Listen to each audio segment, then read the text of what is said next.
Okay, we are going to, I'm going to call this meeting to order. So, Ms. Huerta, would you please call the roll? Mayor Paulette Guajardo. Present. Council members Roland Barrera. Let me see, I'm trying to put on my video. Here. There you are. All right. Thank you. Sylvia Campos. Gil Hernandez. Here. Michael Hunter. Jim Klein. Here. Mike Pesley. Here. Everett Roy. Here. Dan Suckley.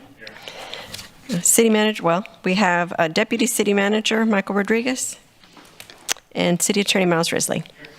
Okay, thank you. We have a quorum present, Mayor. Thank you. Thank you, Ms. Huerta.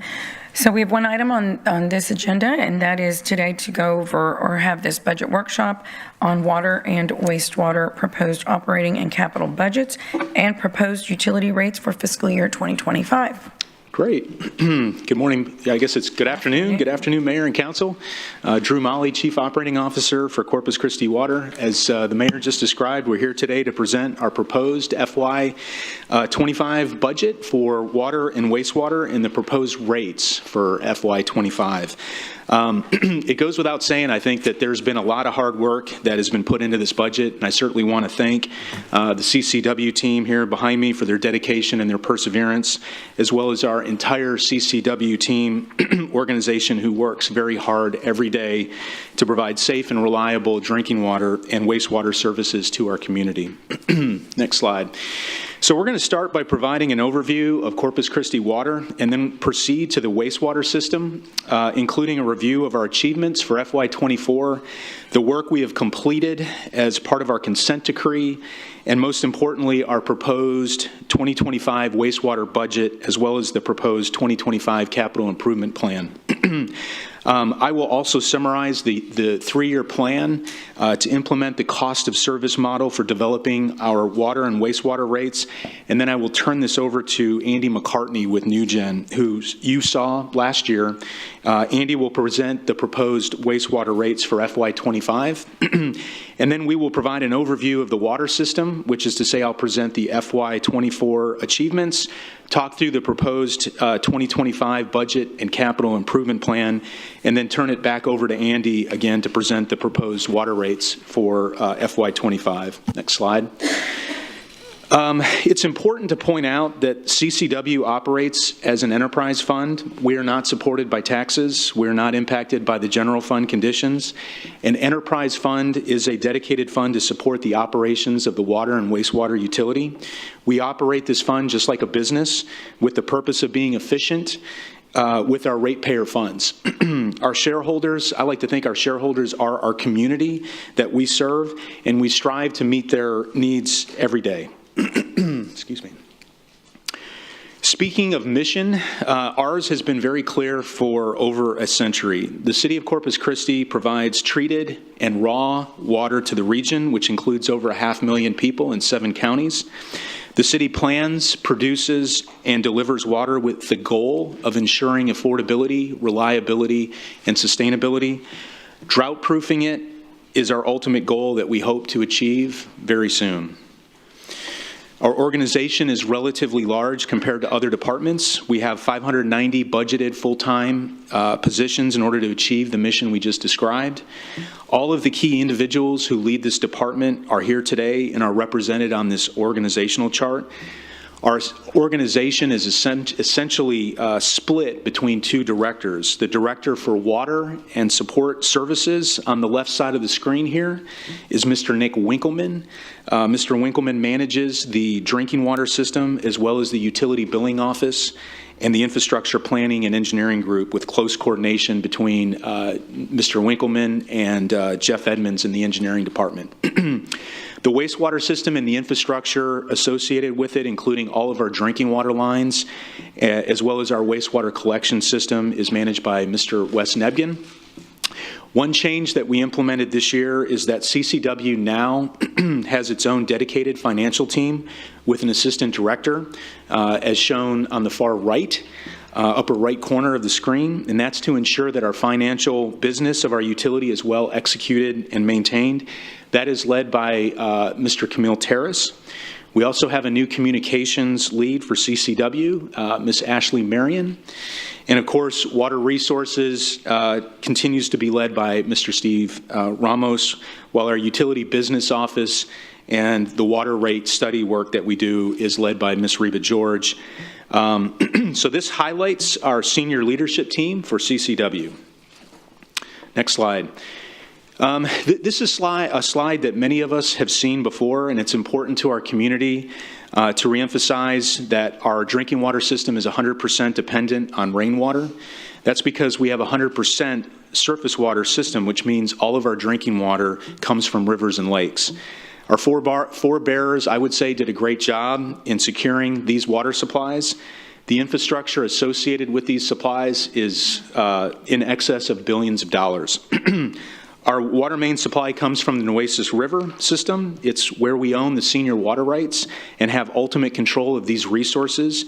It's also the most prone to drought. We have a contract with Lavaca Navidad River Authority and junior run-of-the-river rights on the Colorado River. The pipeline system to provide this water to our community is through the Mary Roads Pipeline. The Mary Roads Pipeline is now being leveraged to its fullest extent as we are currently looking at ways to optimize the pumping systems so we can continue to maximize flows on the line without jeopardizing its integrity. As of today, we continue to operate the MRP at Schedule 3, conveying 12 million gallons a day more than what has historically been delivered. Because such a significant driver for our proposed FY25 budgets is the new water supply project, namely the Inner Harbor Water Treatment Plant, it's important that we highlight a few of the many achievements we've accomplished to date. We were recently awarded by the Texas Water Development Board a final funding allocation to completely fund the entire project through low-interest financing. This will save the ratepayer approximately $126 million over the life of the loan. From a permitting standpoint, we have our water rights permit, we have our draft discharge permit, and we continue to advance the U.S. Army Corps of Engineering permit. We will be receiving a technical and cost proposal from 3 qualified design-build firms in September, and we will ultimately contract with a design-build firm in December of this year. The property for the site has been secured through an agreement with Flint Hills. A plan to provide electrical power to the site has been established through an agreement with AEP. We will continue to pursue grant funding through the Bureau of Reclamation, which could be up to $180 million. And lastly, our plan is to have this plant operational by 2028. Next slide. I think this slide is a nice one in terms of how it indicates the sheer size and the complexity and the volume of assets that CCW team operates and maintains every day. On the drinking water side, we all know that the Owen Stevens Water Treatment Plant is our one and only treatment plant that serves much of the entire region. We have over 1,800 miles of distribution pipeline and a number of elevated storage tanks to provide pressure over the entire system. We are an integrated water system, which means we have redundancy built in. If a break occurs in the system, we are likely to convey water through other lines to ensure our customers are always served. On the wastewater side, we have 6 wastewater treatment plants, 107 lift stations, and over 1,300 miles of collection lines. So let me start with the proposed 2025 budget for the wastewater fund that our city manager presented just this past Tuesday. But before I do, and before we get to the numbers, I just want to highlight a few achievements on the wastewater side of our business. The OSO wastewater treatment plant, which is our largest wastewater treatment plant, saw an investment of $111 million to modernize the ammonia removal system, lower operational costs, and essentially increase the plant capacity to 18 million gallons a day. We have substantial completion of major upgrades at 2 other wastewater plants, including Allison and Whitecap. Additionally, we continue to invest in our SCADA system, which includes $1.6 million. SCADA, or Supervisory Control and Data Acquisition, is an important tool that provides our operators the ability to control and review real-time data so that they can make decisions quickly. And lastly, our team continues to inspect, clean, and perform preventative maintenance work on our collection system. The consent decree continues to be a major initiative that drives virtually everything we do in our wastewater business. The consent decree was implemented in January of 2021 as a result of the city not meeting the Clean Water Act. The 15-year decree mandates that the city improve maintenance functions and the infrastructure associated with the system. To improve the system, the consent decree established specific and targeted goals that we are either meeting or exceeding. As part of the CD, we were required to initiate pre-design and some design work for parts of our wastewater system that have historically had hydraulic constraints. Constraints are basically another way of saying that parts of our system do not have large enough collection lines. And these locations include, as shown on this slide, Hewitt, Santa Fe, and Blucher Park. We continue to implement improvements through our IDIQ contracts, which are indefinite delivery, indefinite quantity contracts. In fact, we have replaced 49,604 linear feet of gravity lines, and we expect to increase that to by an additional 19,000 linear feet by the end of the fiscal year, by the end of September. That is a record. That is a record for CCW. In addition, another record is this year we will complete 341 manholes of rehabilitation, and that's both by CCW crews and IDIQ contractors. Next slide. So our proposed FY25 budget expenditures and revenues for wastewater is shown on this slide. On the left part of this slide, you can see the wheel that shows the proposed expenditures versus revenue for FY25. The outside of the wheel shows a revenue of $98.6 million less fund balance. And the inside of the wheel shows the proposed expenditures of $113.5 million. Our revenues between 24 and 25 increased by $12.9 million, while our expenditures increased by $28.2 million, as shown on the top right corner of the slide. We will discuss a breakdown of these expenditures on the next slide, but what's important to note is that our total full-time employee positions, our FTEs, are going to remain flat this year. We're not adding any new additional staff. Next slide. So this slide shows a comparison of our FY24 to FY25 budgeted expenditures by major categories, including personnel, operations, capital debt, allocations, and transfers. You can see from this table that our personnel is relatively flat. The only increase really is some small salary adjustments. As mentioned, we're not adding more staff this year on the wastewater side. For operating costs, we have a relatively modest increase of 4.4% due to increases in chemical and electrical costs. The capital costs have definitely increased as a result of proposed increases to cash funding our maintenance and repairs of our collection lines by $6 million. These are repairs to our wastewater collection lines through our IDIQ contracts. It's important to make these repairs using cash as opposed to generating debt. Additionally, in the capital budget, we are proposing to make a one-time transfer of $7.4 million to our developer trust fund. We also have required allocations, with the largest allocation being the stormwater legacy debt of $12 million. The key takeaway from this slide that I really want us to focus on is that if you remove the one-time transfers, including the stormwater legacy debt, the developer trust fund contributions, and cash funding our CIP program, our proposed increase in expenditures is only 3.3%. This is less than the water and sewer consumer price index, which you can see on the lower right part of the screen here, which was reported at 5% from June of 23 to June of 24.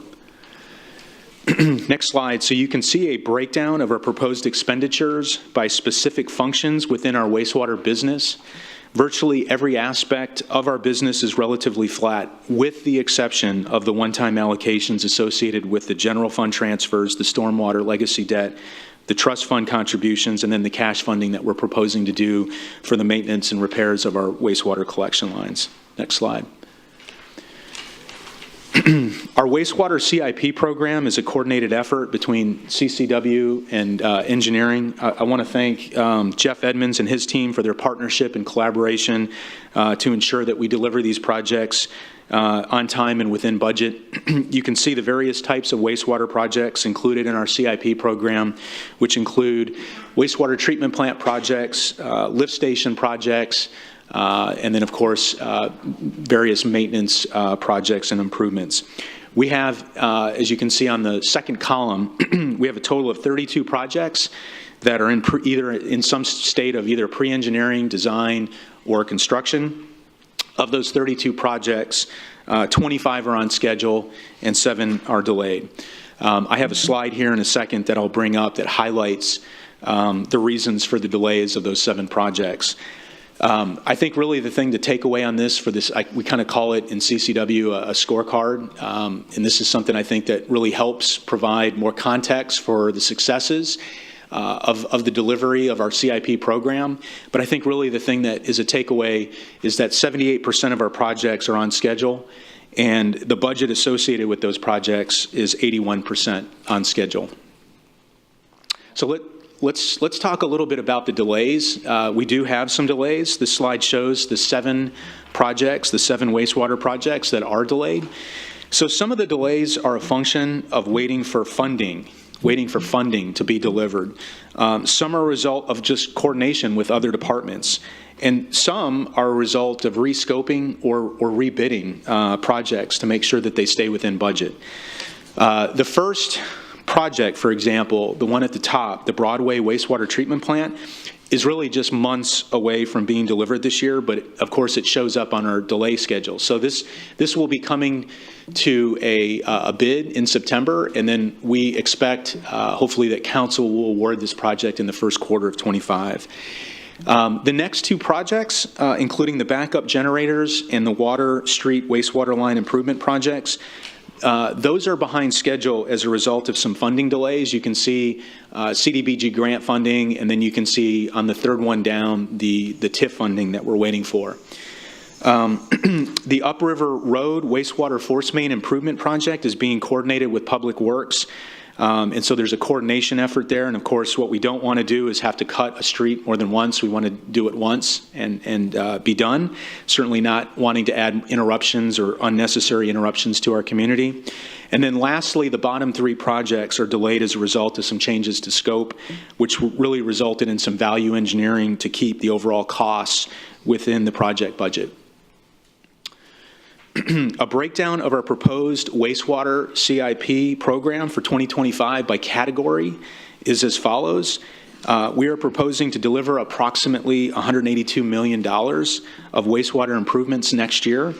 As we've said before, our CIP program is really driven by consent decree, where we continue to upgrade our treatment plants, our lift stations, and collection system, again, as required by the consent decree.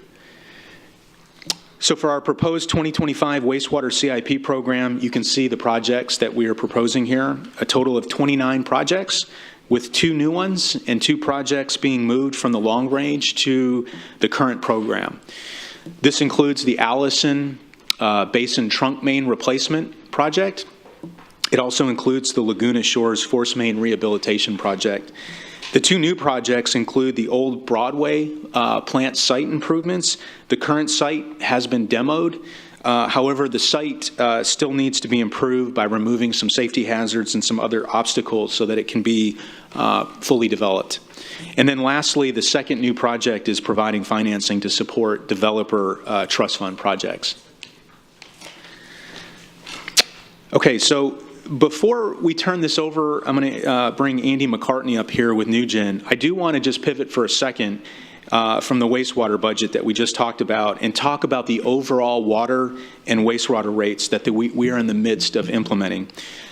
Certainly want to reiterate that the proposed rate changes last year, which was a cost of service model, would be done over a 2 to 3 year period. We are in year 2 of that period. This is the second year that NewGen has been on board with us. Prior to NewGen, we used a legacy rate modeler, that really did not examine the cost of service by each retail customer class. Council achieved a lot last year as a result of the changes implemented, and this table here is designed to be a summary of those achievements. So the first one on the table, number one, Council approved and adopted volumetric water rates that equalized what inside and outside retail customers pay. As a result of these changes that were implemented this year, no further action is needed. So you can see no further action in the far right column for FY25. The second item is Council accepted last year the recommendation to standardize the rates for all meters, with the exception of the 5/8 inch and 3/4 inch meter, per the AWWA standard, referred to as meter equivalency units. So actually what this slide needs to say is we do have a little bit of action still left here, because our proposal is going to be that we adjust those 2 meter sizes to be equivalent to the AWWA standard with the meter equivalency unit standards. Number 3, wastewater volumetric rates for commercial and residential customers were equalized this year. However, the proposal for next year, for FY25, is to equalize the wastewater volumetric charges between outside and inside city limit customers, as we did for water volumetric charges for this year. The fourth item on the table is water monthly minimum charges, or meter charges, are being proposed to be equalized between outside city limit customers and inside city limit customers. This was not proposed for this year, but it is proposed for next year, as shown on the table. And then number 5, where you see cost of service methodology for rate study, if you just track down to the 5th item there, we propose every year, so this is the second year, we're proposing to get closer to the cost of service methodology for all of our customer classes. Last year we proposed and City Council adopted the increase to the volumetric rates for outside city limit customers. This change allowed the city to charge and collect costs that more accurately reflect our ability to service these customers. So this year we're proposing to make some adjustments. Most notably, the commercial customers will see some changes in their overall water charges. And so then the next couple items that are on this table here, this relates to some financial measures, and we proposed several financial initiatives last year that were approved by council. So let's just kind of highlight those real quickly as a reminder. So the first one shown here was to increase the cash funding, or PAYGO as some refer to it as, for CIP projects related to repair and replacement of water and wastewater collection lines. This year we were able to fund some of these projects with cash on hand at an amount of $2.5 million. For FY25, we're proposing to increase that amount to $16 million. This year, legacy stormwater debt, so second from the bottom, legacy stormwater debt was paid from the water fund balance. For FY25, we're proposing to pay 50% of the legacy stormwater debt from our wastewater fund balance, and then 50% from increases in our wastewater inside city limit minimum charges. And then lastly, desalination costs. So costs were offset by the drought surcharge exemption fund. This year we continue to propose utilizing that same fund, which is paying for approximately $520,000 of applicable costs with debt. And then the next year we're proposing to increase that to $6.2 million to cover the debt costs. Next slide. One thing I think that's really important, certainly from the CCW standpoint, is stakeholder engagement. We want to make sure that we continue to keep our regional partners informed of these important projects and their respective budgets to complete these projects. And so, especially now more than ever, it's imperative that we communicate with them on the current watershed conditions and then also basically to sort of navigate the drought conditions here. Several of our partners are shown here, so we conduct quarterly meetings with our wholesale regional partners. That includes the folks that are listed on this slide, so San Patricio Municipal Water District, we have Violet, Port Aransas, South Texas Water Authority, and then of course Mathis, Alice, and Beeville. We also have, we briefed, or I should go back and say that we also meet quarterly with our Coastal Bend Industrial Association partners. We have quarterly meetings with them. And then certainly here in the last couple weeks, it's been pretty intensive in terms of making sure that we're working with those collective teams. So we've had a number of meetings with them to talk about some of the things that we're here presenting to you today, which is certainly the budget, drought contingency, things that, you know, certainly are important to them. We want to make sure that we're in lockstep with our partners. So with that said, that takes me to the next slide, which is really to turn this over to Andy McCartney. Andy is with NewGen. You've seen Andy before. He's back. He's back in Corpus Christi to help us with rates. He's been working hard with his team. Rich Campbell is also here. He works with Andy McCartney at NewGen. And between Andy and Rich, they've been working with our CCW team, mostly with Miss Reba George, and certainly some others. So I'm going to turn this over to Andy and let him talk about the rates. Thanks, Drew. Good afternoon, Mayor, Council. It's a pleasure to be here. So briefly, I wanted to review the project team. Drew kind of introduced us, a brief approach to the project, and get to the heart of the matter, which is the draft cost of service and rate study results. So Rich serves NewGen as its managing director of the Water Wastewater Consulting. I've known Rich for over 20 years. He also serves on the Rates and Charges Committee of the American Waterworks Association.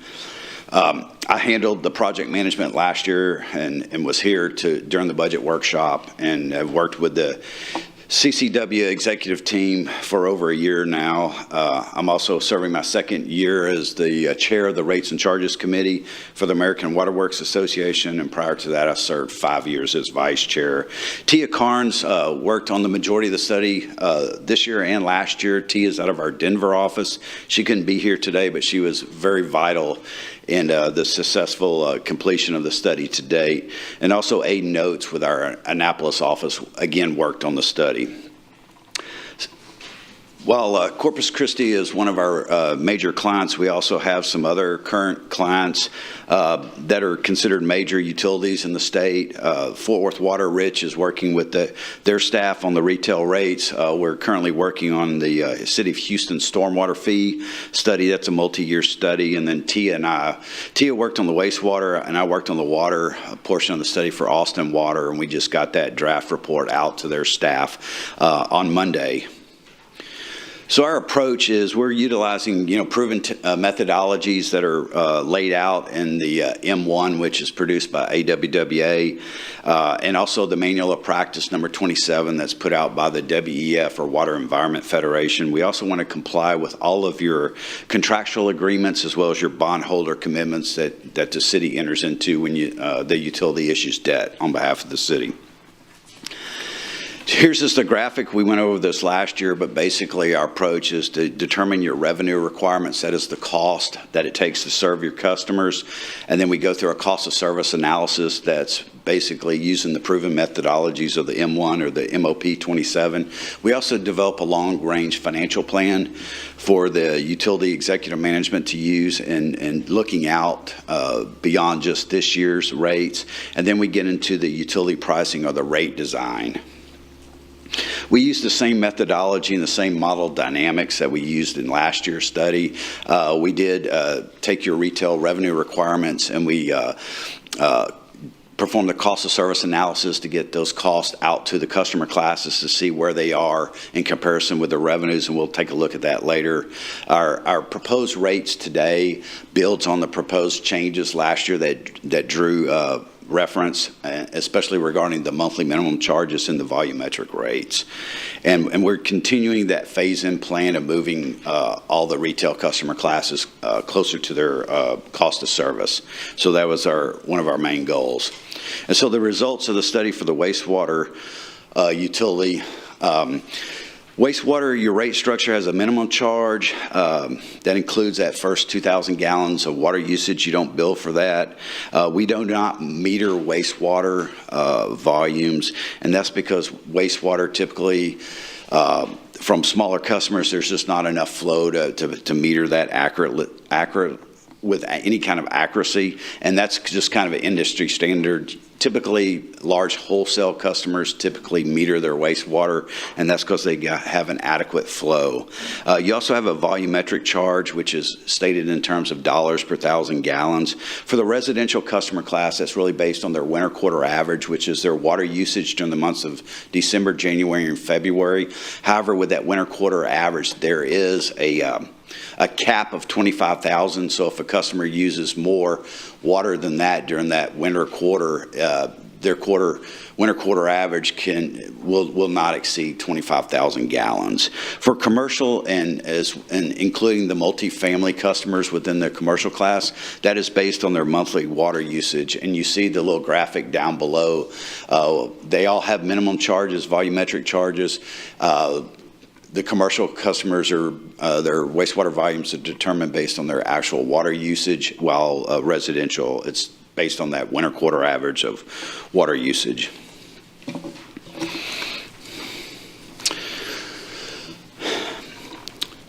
Also, with the volume charge, we're going to see an increase for all the wastewater customers to cover some increased operating as well as capital costs.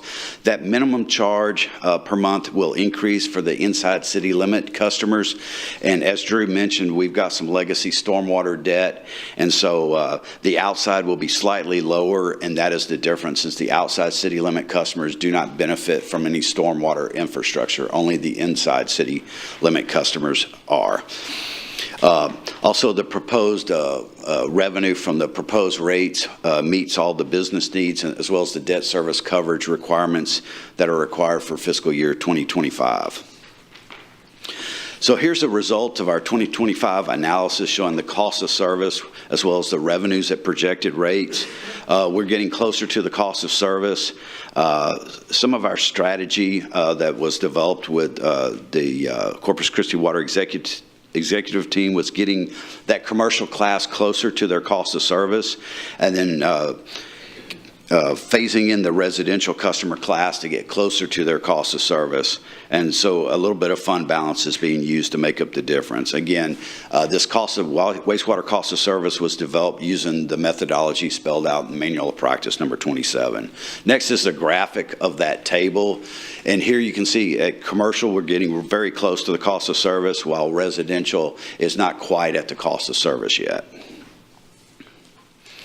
So the rates for the inside city residential customers, they have a monthly minimum charge, and we're proposing that increases to $35.11, and then the volumetric charge for water usage determined by that winter quarter average in excess of 2,000 gallons to go from 702 per 1,000 gallons to 807. For the inside commercial, their monthly minimum charge, because the commercial class is very close to their cost of service, that would not increase, and their volumetric charge would increase the same as the residential, because last year we set the residential equal to the commercial volumetric rate. For the outside, that is going down. Remember, there was an outside city differential for wastewater. It was some of those customers were paying 1.5 times on the monthly minimum greater than inside, so we're going to treat all customers the same. And we are, except for the outside is a little bit lower on that monthly minimum charge, because we've isolated to ensure that only the inside city limit customers are paying that legacy stormwater debt. And so that's why you see 30.05 compared to 35.11 on the prior slide. Same for the commercial outside city limit customers. Their monthly minimum charge is going to drop to $39.45, and it's $46.10 for the inside city limit commercial customers, and their volumetric rates will be $807, the same as all the other customers. And with that, I will turn it back over to Drew to talk about the water fund.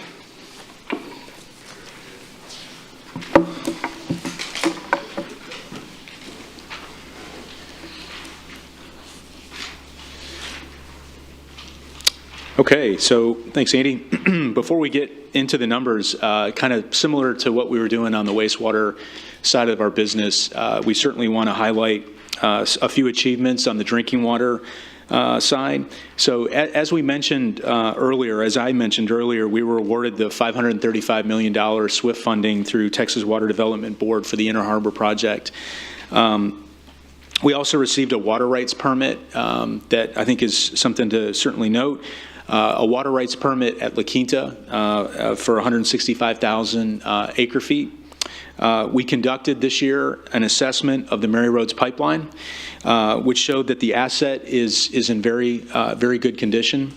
The assessment has allowed us to now focus on optimizing the pumping system so that we can sustain higher flows without causing pressure exceedances on the pipeline. So that, to me, is a pretty darn good news story right there. And as I mentioned earlier, we're in the process of doing that pump optimization, but as we speak today, we are bringing more water down the Mary Roads pipeline corridor. Another thing to point out from an achievement standpoint is we did begin construction of our 10 million gallon clear well tank at Owen Stevens Water Treatment Plant at a cost of $36 million, so a big investment. And that replaces the original 1954 2 million gallon storage tank. We also started construction of our $87 million raw water improvements project at Owen Stevens, and that's going to provide major improvements to our chemical delivery system at the plant, and it's also going to reconfigure and optimize how water is actually brought into the plant from both Mary Roads and from the Nueces River.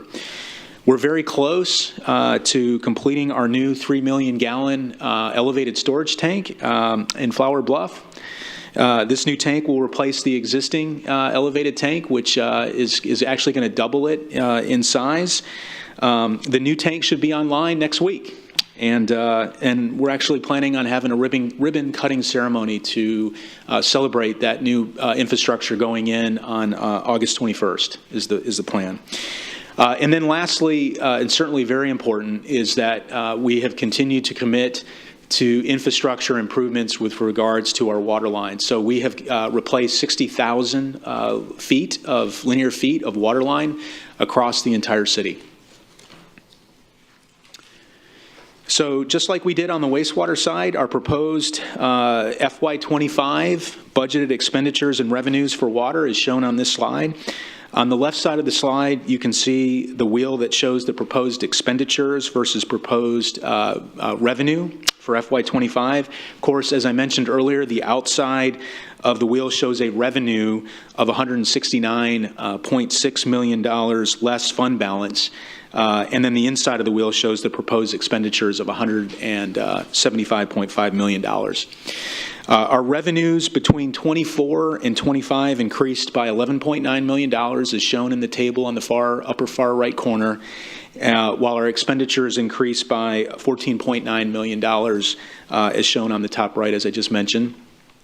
We will discuss a breakdown of these expenditures on the next slide, but again, I think what's important to take away from this is we're really flat. We're not, just like on the wastewater side, we're not increasing the number of staff for the water. So year-over-year costs. This slide shows a comparison of our FY24 to 25 budgeted expenditures by major categories, including personnel, operations, capital, debt, allocations, and transfers. You can see from this table that our personnel is, again, it's relatively flat. The only increase really is just some small salary adjustments. And as mentioned earlier, we're not increasing our staff size. From operations standpoint, we have a relatively modest increase of 6.3%. And again, this is really similar to wastewater. It's some cost increase associated with electrical and chemicals. As far as the capital costs are concerned, we do have an increase as a result of Cash funding, so we're talking about cash funding our maintenance and repairs of our water lines by an additional $7.5 million. This year, we're doing it at 0.5 or $500,000, so we're talking about increasing that. These repairs, as I mentioned earlier, to our water lines, again, we do that through our IDIQ contracts, so indefinite delivery, indefinite quantity contracts. It's important to make these repairs, as I mentioned, with cash as opposed to borrowing and putting that on the debt. Additionally, in the capital budget, we are proposing to make a one-time transfer of $7.4 million to our developer trust fund. And again, key takeaway from this slide is that if you remove the one-time transfers, including the developer trust fund contributions and then the cash funding of our CIP, our proposed increase in expenditures is only 3.5%. And again, similar to the slide that we showed for wastewater, we have our CPI index that we look at, and that index is 5% from June 2023 to 24, and so we are below that index. So water services, you can see a breakdown of our proposed expenditures by specific functions within our water business. Virtually every aspect of our business is flat, with the exception, as I mentioned, the one-time allocations associated with the general fund transfers, those developer trust fund contributions, and then again, like I said, the cash funding that we're proposing to do. So with regards to the Drought Surcharge Exemption Fund, the Drought Surcharge Exemption Fund was established in 2018 as a non-mandatory fee to develop a drought-proof water supply. I think one thing that's important to note is that the contributors to this program, they pay whether we're in drought or we're not in drought. One of the components of this surcharge is a provision that allows the fee to be increased every 5 years. Based on a consumer price index. So the surcharge based on that index is going to increase from the 25 cents per 1,000 gallons to 31 cents per 1,000 gallons beginning on January 1st, 2025. Annual collections from this surcharge are approximately $5 million, and as of today, the projected balance of this fund at the end of FY24 will be approximately $24 million. As mentioned earlier, our Water CIP program is a coordinated effort between CCW and our engineering department. You can see the various types of projects here listed on the far left in our CIP program, which includes raw water source projects, raw water supply line projects, water treatment, distribution, and then other facility projects. We have a total of 50 projects that are either in pre-engineering, design, or construction. Of those 50 projects, 40 are on schedule, and 10 have some delays. I have a slide here in a second that I'll show you, just like I did on the last one, that we can kind of peel the onion back a little bit and look into why some of the projects that we have, the 10, are delayed. I really think, again, a key takeaway from this slide is that 80% of our projects, as you see sort of in the middle of this table, 80% of our projects are on schedule. And then when you factor in the budgets associated with those projects, we're actually 86% on schedule. So let's look at the 10 projects that are behind schedule. So as I mentioned on the wastewater side, there's reasons for delays, and some of those reasons are similar to what I had just described on the wastewater side, and that includes coordination with federal partners. So, for example, on the top one, you can see the Army Corps of Engineers.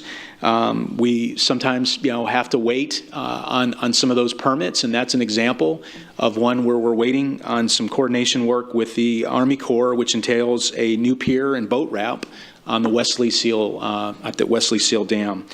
Other projects are just not getting the quality respondents, such as the case for the electrical reliability project. The third project is being slightly modified since it will ultimately be utilized to repump water from the Inner Harbor plant into the system. So as such, our team is basically modifying that project a little bit to upgrade and enhance some of the electrical components of that project, and then some of the mechanical components to allow for that additional water to be pumped through the navigation pump station. The fourth project on the list, the ONC Stevens Water Treatment Plant Site Infrastructure Improvements Project, is being modified to include the addition of a pressure sustaining valve that needs to be added to that scope of work, and it will be bid out in 2025. The next two projects, which includes a warehouse and Sunrise Beach facility improvements at Lake Corpus Christi, are being value engineered to reduce some scope to maintain the project budgets that we want to meet.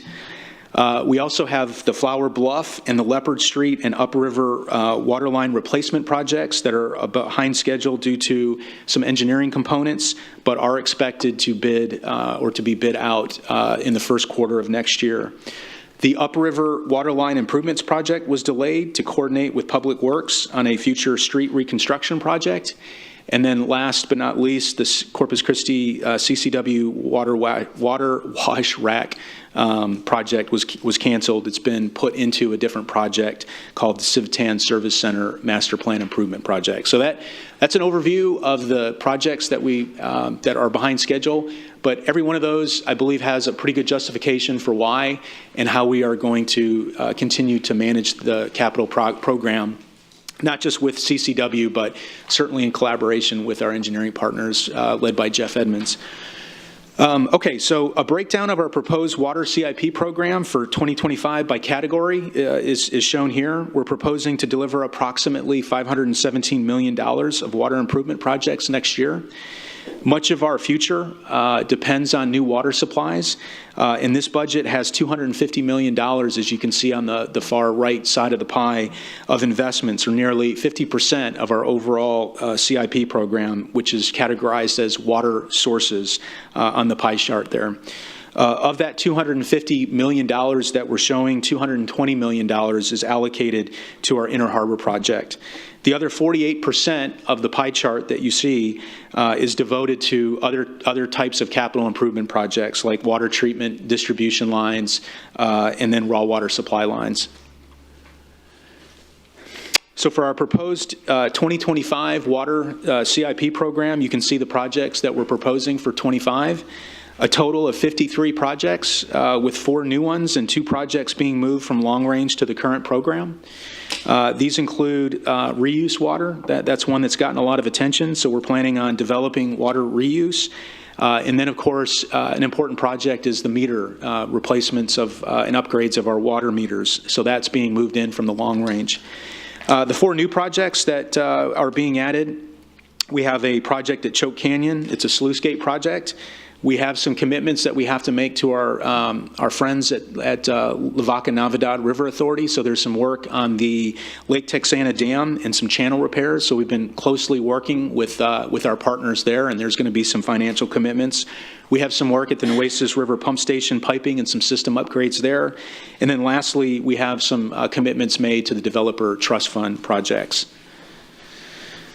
Okay, so this is a slide that I think is important to note. This is based on FY23, but just to provide some context about where our water goes, this is annual treated billed water usage by customer class. As you can see, our own municipal use is comprised of residential and commercial customers, and they make up about 42% of the total treated billed water. Large volume users account for 37% of our total treated billed water for FY23. For our wholesale customers, which accounts for approximately 21% of our total billed water use, they represent much of the same folks that I just mentioned about, our partners, our stakeholders that we routinely communicate with, and that would be Port Aransas, it would be Violet, it would be San Patricio, Alice, Mathis, Beeville. I'm sorry, I mentioned Alice, Mathis, and Beeville, and that's on the raw water side, and we're talking treated. So not those folks, but the folks that I mentioned as far as South Texas Water Authority, San Pat, Violet. One of the things I think is important to note is we are not in the business of regulating or monitoring what happens to that water once we sell it to them. There's a lot of questions that have been brought, and good questions about, well, where does that water ultimately go? And so we have tried to do some due diligence to make sure that we bring that information back to the community. And that's what we tried to do here. And so, our wholesale treated water that we sell, some of that water does ultimately end up for industrial use purposes. And so in talking to our partners who we meet with quarterly and we talk to all the time, we tried to make a little bit of a breakout here of that wholesale treated water. You can see the 5727 number, million gallons. It's actually 5,727,000 million gallons. So it's that water is broken down into those two breakouts. And so you can see a slightly majority of that water goes to industrial, and then the other side is municipal. And again, you have to think about who is taking that water. It's San-Pat. San-Pat, has probably, again, 65-70% goes to industrial use, but then you got to recognize in that number, there's South Texas Water Authority. Right now, they sell most of their water to small communities. There's Violet. Violet is a community-based utility. And then Port Aransas. And Port Aransas is certainly a municipal community. Okay, next slide here. This slide shows the estimated raw water allocation for FY23. And as I mentioned, we sell both treated water and we sell raw water. And as we all know, so let me back up. So this slide shows the estimated allocation of our raw water based on municipal and industrial use. It's broken down by municipal versus industrial.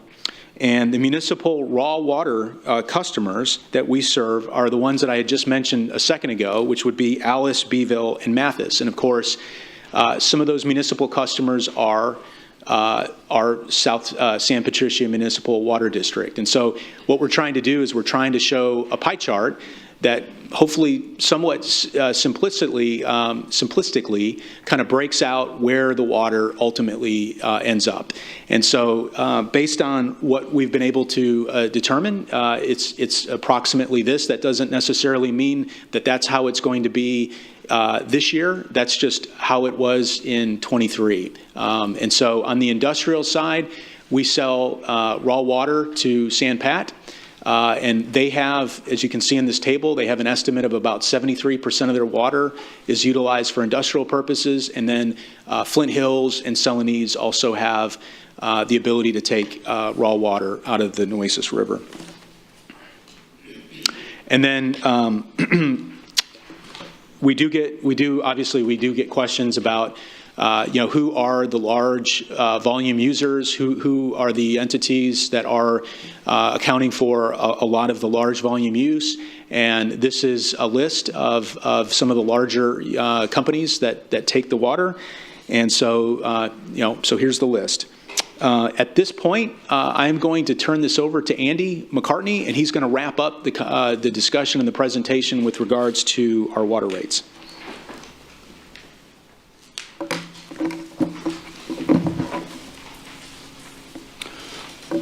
Thanks, Drew.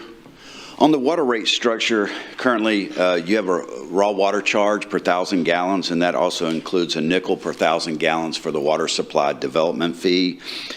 The water rate structure has a minimum charge, and that's based on the meter size, unlike wastewater.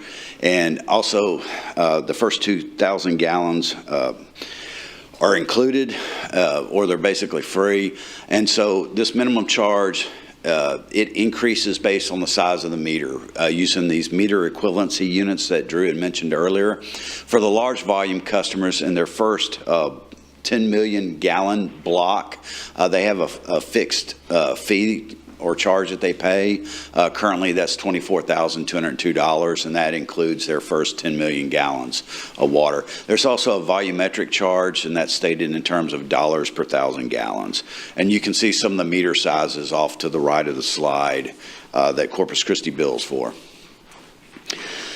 On the use of the water system, I like to start down toward the bottom on the raw water customers contracts. They're only using the raw water function of the water system, and so that's really the only cost related to that function that they get charged. For the wholesale treated customers, they're using the raw water. There's some diversion there at O.N. Stevens that they pay for, as well as the treatment, and that goes for the network as well. The network also includes the delivery infrastructure, such as storage and the transmission mains. And then you have the retail customer classes, and they're basically utilizing all the functions of the water system.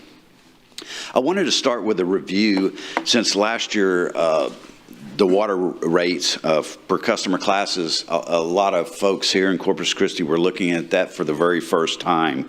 So here's an analysis, and it shows that the commercial class was really over-recovering its cost of service to the tune of about $9.4 million, and the large volume class was under-recovering to the tune of about $15 million. And so that's where we were at last year. And so I wanted to bring that up as a point of reference as we head into looking at the 2025 analysis. First, just a graphic of that, and you can see for the commercial that they were their revenues at the current rates last year exceeded their allocated cost of service. That was determined by using the M1 manual and its methodologies, and then the large volume, the revenues were not sufficient to recover its cost of service using that same methodology.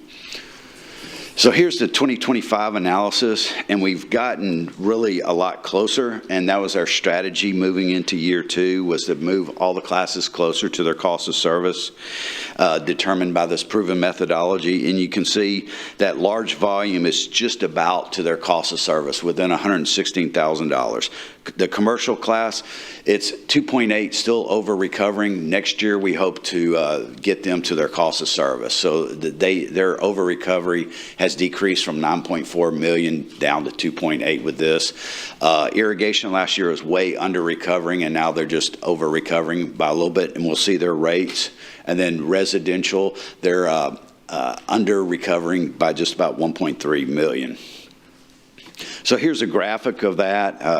That's useful to see that. So you can see that large volume is almost there. Commercial, we're getting a lot closer, as well as residential for this year.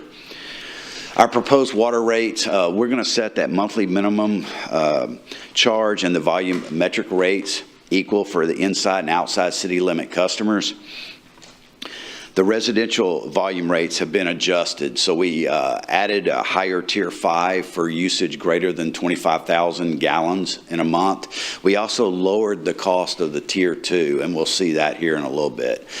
These proposed rates generate the revenue to meet the business needs for the Corpus Christi Water, as well as their debt service coverage requirements for fiscal year 2025. Here's the monthly minimums for the inside city limit customers compared to what they are currently. And you can see that there's a $3.81 increase in that 5/8 and 3/4 inch meter. Those were lowered by 90 cents last year. And we're proposing this set of monthly minimum charges for the inside and also for the outside city limit customers. And these apply to all the retail customer classes, residential, commercial, large volume, as well as irrigation. So for their volumetric charges, first, the raw water charge is actually decreasing this year from $1.12 to 95 cents, and that's because of the calculations for with your contractual customers. Those are going up by recovering some of the capital costs related to CIP funding that's allowed in the contracts, and so that was we were able to lower that raw water rate for the retail customer class. Now for the residential, I mentioned about dropping the rate for tier 2, and so we dropped that to $3.95, and you can see how that compares to the commercial as well as that large volume customer class. We increased tier 3. That terminates at 15,000 gallons. We increased that 8 cents to $5.91. Tier 4, before you only had 4 tiers. That was the end block. Anything greater than 15,000 gallons paid to $6.36. Now it goes up to 25,000 gallons, where that rate is $7.88. And then that new tier which we didn't really have last year. We've priced that at $11.82 to bring back where that cost of service is for the residential class. Now, last year, if somebody was using 26,000 gallons, they were paying the $6.36 rate. So that was the end block last year. So we've added a block for the residential. Here's what the commercial and the large volume and irrigation looks like. Again, to try to move commercial customers closer to their cost of service, we had to lower their volumetric rate since the monthly minimum charges were increasing, especially for the larger meter sizes that they use, in order to try to get them closer to their cost of service, as I mentioned. For the large volume users, that first tier, that's like a take or pay.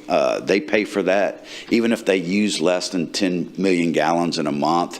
And so we're proposing to raise that to just under $35,100 for the month. Their volumetric rate would stay the same, which is using in excess of 10 million gallons.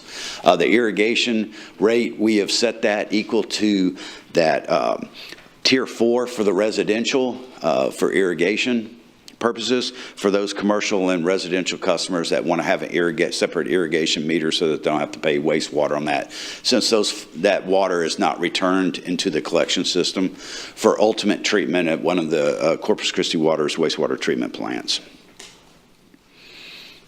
Again, that first tier for commercial, residential, and irrigation, still there's no charge for those first 2,000 gallons. Next is the public agency, their wholesale treated water. Drew kind of mentioned some of these customers earlier in his presentation. So for the wholesale treated, and that's San Patricio and South Texas Water, they take treated water directly at O.N. Stevens. So they're not using any of the network. Corpus Christi Water doesn't have to deliver it to them.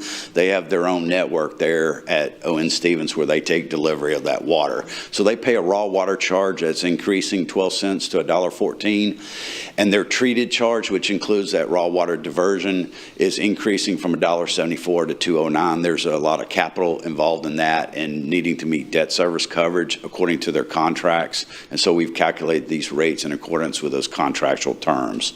In fact, I think Reba just sent our copy of the model to South Texas Water and San Pat so that their consultants could start looking at our calculations. Next, you've got the wholesale treated and delivered. That's Violet Water Supply Corp. and Port A. They pay the same raw water charge according to their contracts. It's calculated the same, and their volumetric charge would be as follows. Remember that they pay for a lot of the transmission system, the storage, and the pumping needed to get water to where they take it, ownership of that water at the point of delivery. And so that's why their rates are a little bit higher compared to the treated water. Next is wholesale raw water. San Patricio has a contract for that, and that we've calculated in terms of that contract. The major driver of that is the need for to meet debt service coverage of 1.15 times. So that's the main driver of that, as well as the true-ups according to contract that are made. So those true-ups are actually increasing their revenue requirements or their costs. So that's going up 17 cents to $1.17. Drew had mentioned the municipalities of Alice, Beeville, and Mathis. Those are raw water composite customers. That's what they're called in the system. And those rates are set by contract, but they have to use audited actual numbers to calculate their rates. And so Corpus Christi Water and the city's finance department, after the audit is completed in December, they go and calculate those rates for input into the billing system in January when those bills are produced. And right now, currently, Beeville's paying just under 96 cents per 1,000 gallons, and then Alice and Mathis are paying about $1. Remember, those are their current rates, and those will change in December when that audited actual information is known and the city can calculate that. Next, how do all these rates impact the average residential customer? For the Corpus Christi water system, that average customer uses 6,000 gallons of water and 5,000 gallons of wastewater. And so taking service to the typical 5/8 inch meter, which serves a lot of residential customers, for 6,000 gallons of water, their bill would actually decrease by $1.77. Even though that monthly minimum charge is going up, we've lowered that that second tier to $3.94, which is also what the commercial and the large volume are paying. On the wastewater side, they would see an increase of $4.68, so their total bill for just water and wastewater would only go up $2.91 for a month. Next is that typical commercial customer, say a typical restaurant using 20,000 gallons of water, they would be billed 20,000 gallons for wastewater. Taking service through a 2-inch meter, the total impact for water and wastewater charges would be $9.59. The water bill would go down. Mainly that's driven because commercial class, we're trying to get them closer to their cost of service, so their volumetric rate is going down, as well as the decrease in the raw water charge. So that's what's driving that. Next is a irrigation customer utilizing about 15,000 gallons of water a month. That increase would be $68.03 per month. On that, they were paying a much lower volumetric charge, and so that's the reason for that. And they're being billed off that Tier 4 for residential, because for residential customers, that's where the majority of the irrigation starts. Finally, large volume, a customer using 90 million gallons of water in a month, you actually see a slight decrease for them, and that's driven by that raw water charge for all retail customers going down to 95 cents. So that's what's driving the increase. They did get an increase on their monthly minimum charge depending on the size of their bill, and also with their first block, that 10 million, that take or pay amount increasing from $24,202 to $35,092.90. And finally, we've got a wholesale treated. I think this is it San Pat or South Texas? South Texas. They would see a monthly increase of just under $23,000 for the month. Again, those are calculated according to their contracts. So, and they will be sending that model to their rate consultant for them to start reviewing it and to send questions to REBA. And with that, I believe that's it for me.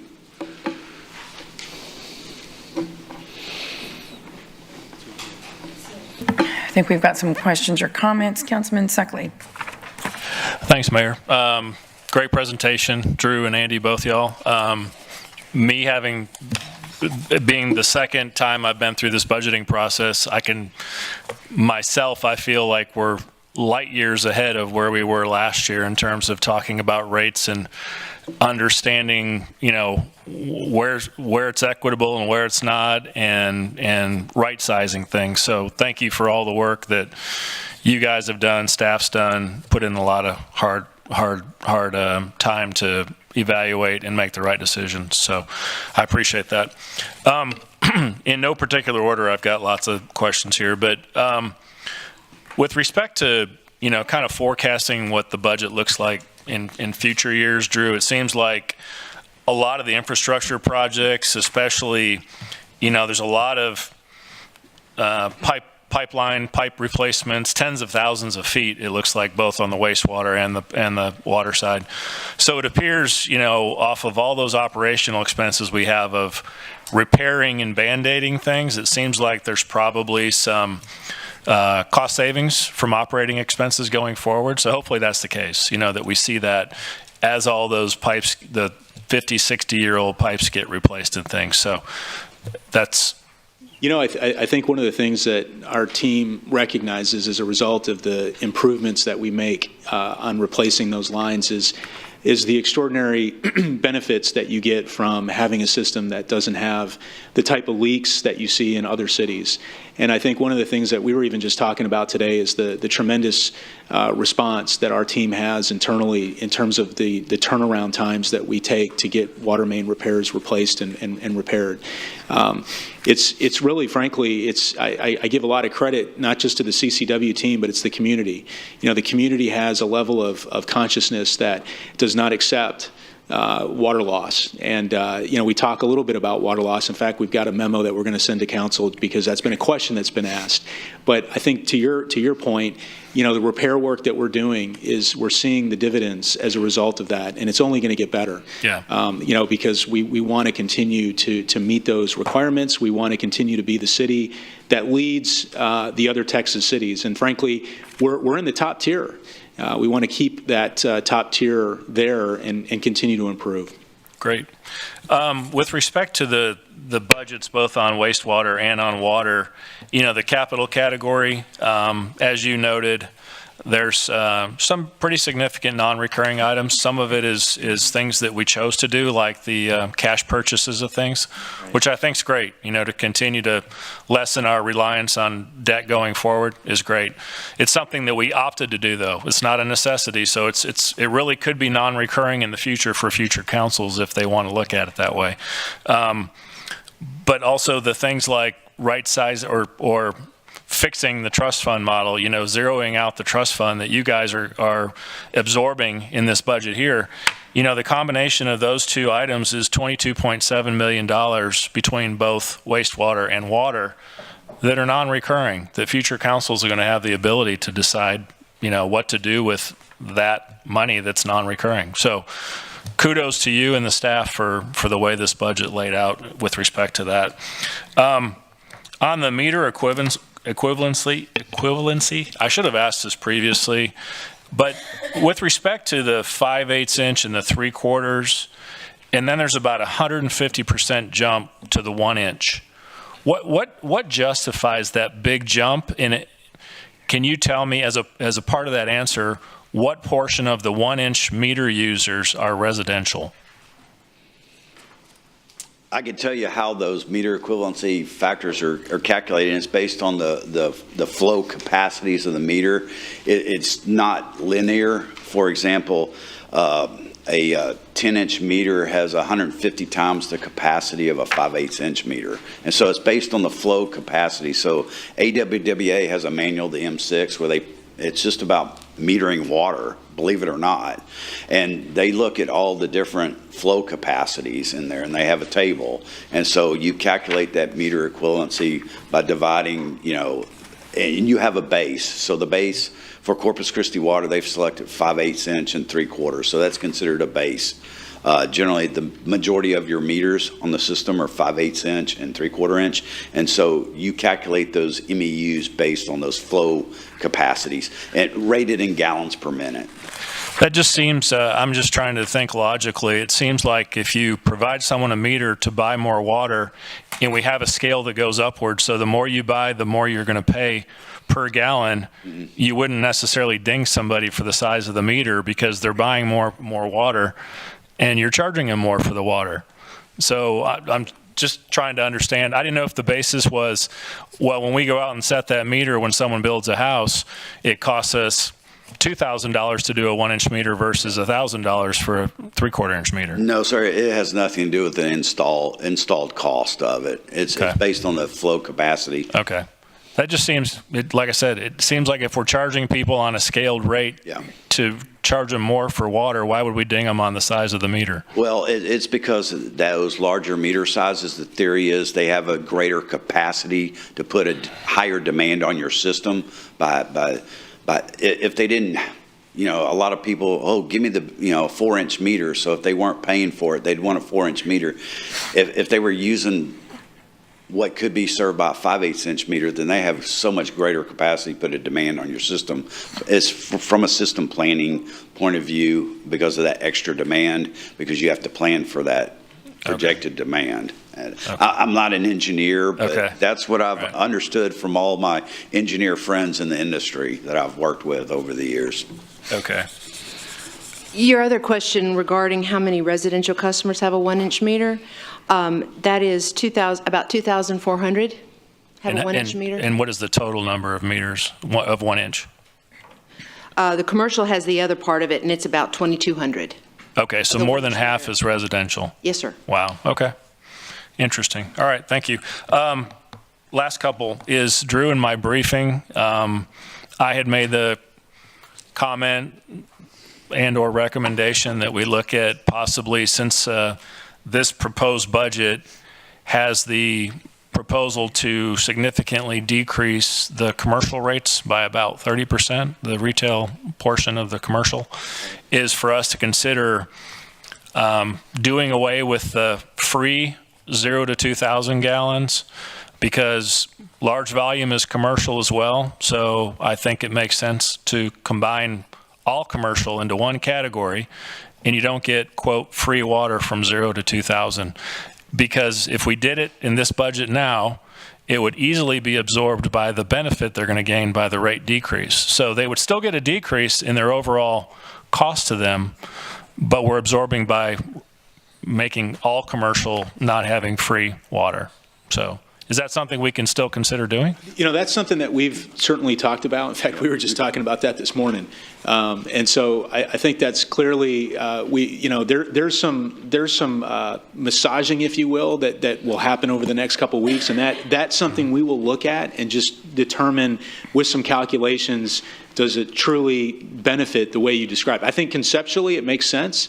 I think the question is to Andy is can we go look at that and see if that is a doable endeavor? Because Drew was right. Yesterday we talked about that in prepping for this workshop about that 2,000 gallons, because the only retail customer class that doesn't get free water is the large volume. Mm-hmm. And so, just put everybody on the same. That way, if everybody paid for that first 2,000 gallons, then there would be downward pressure on the volumetric rates overall.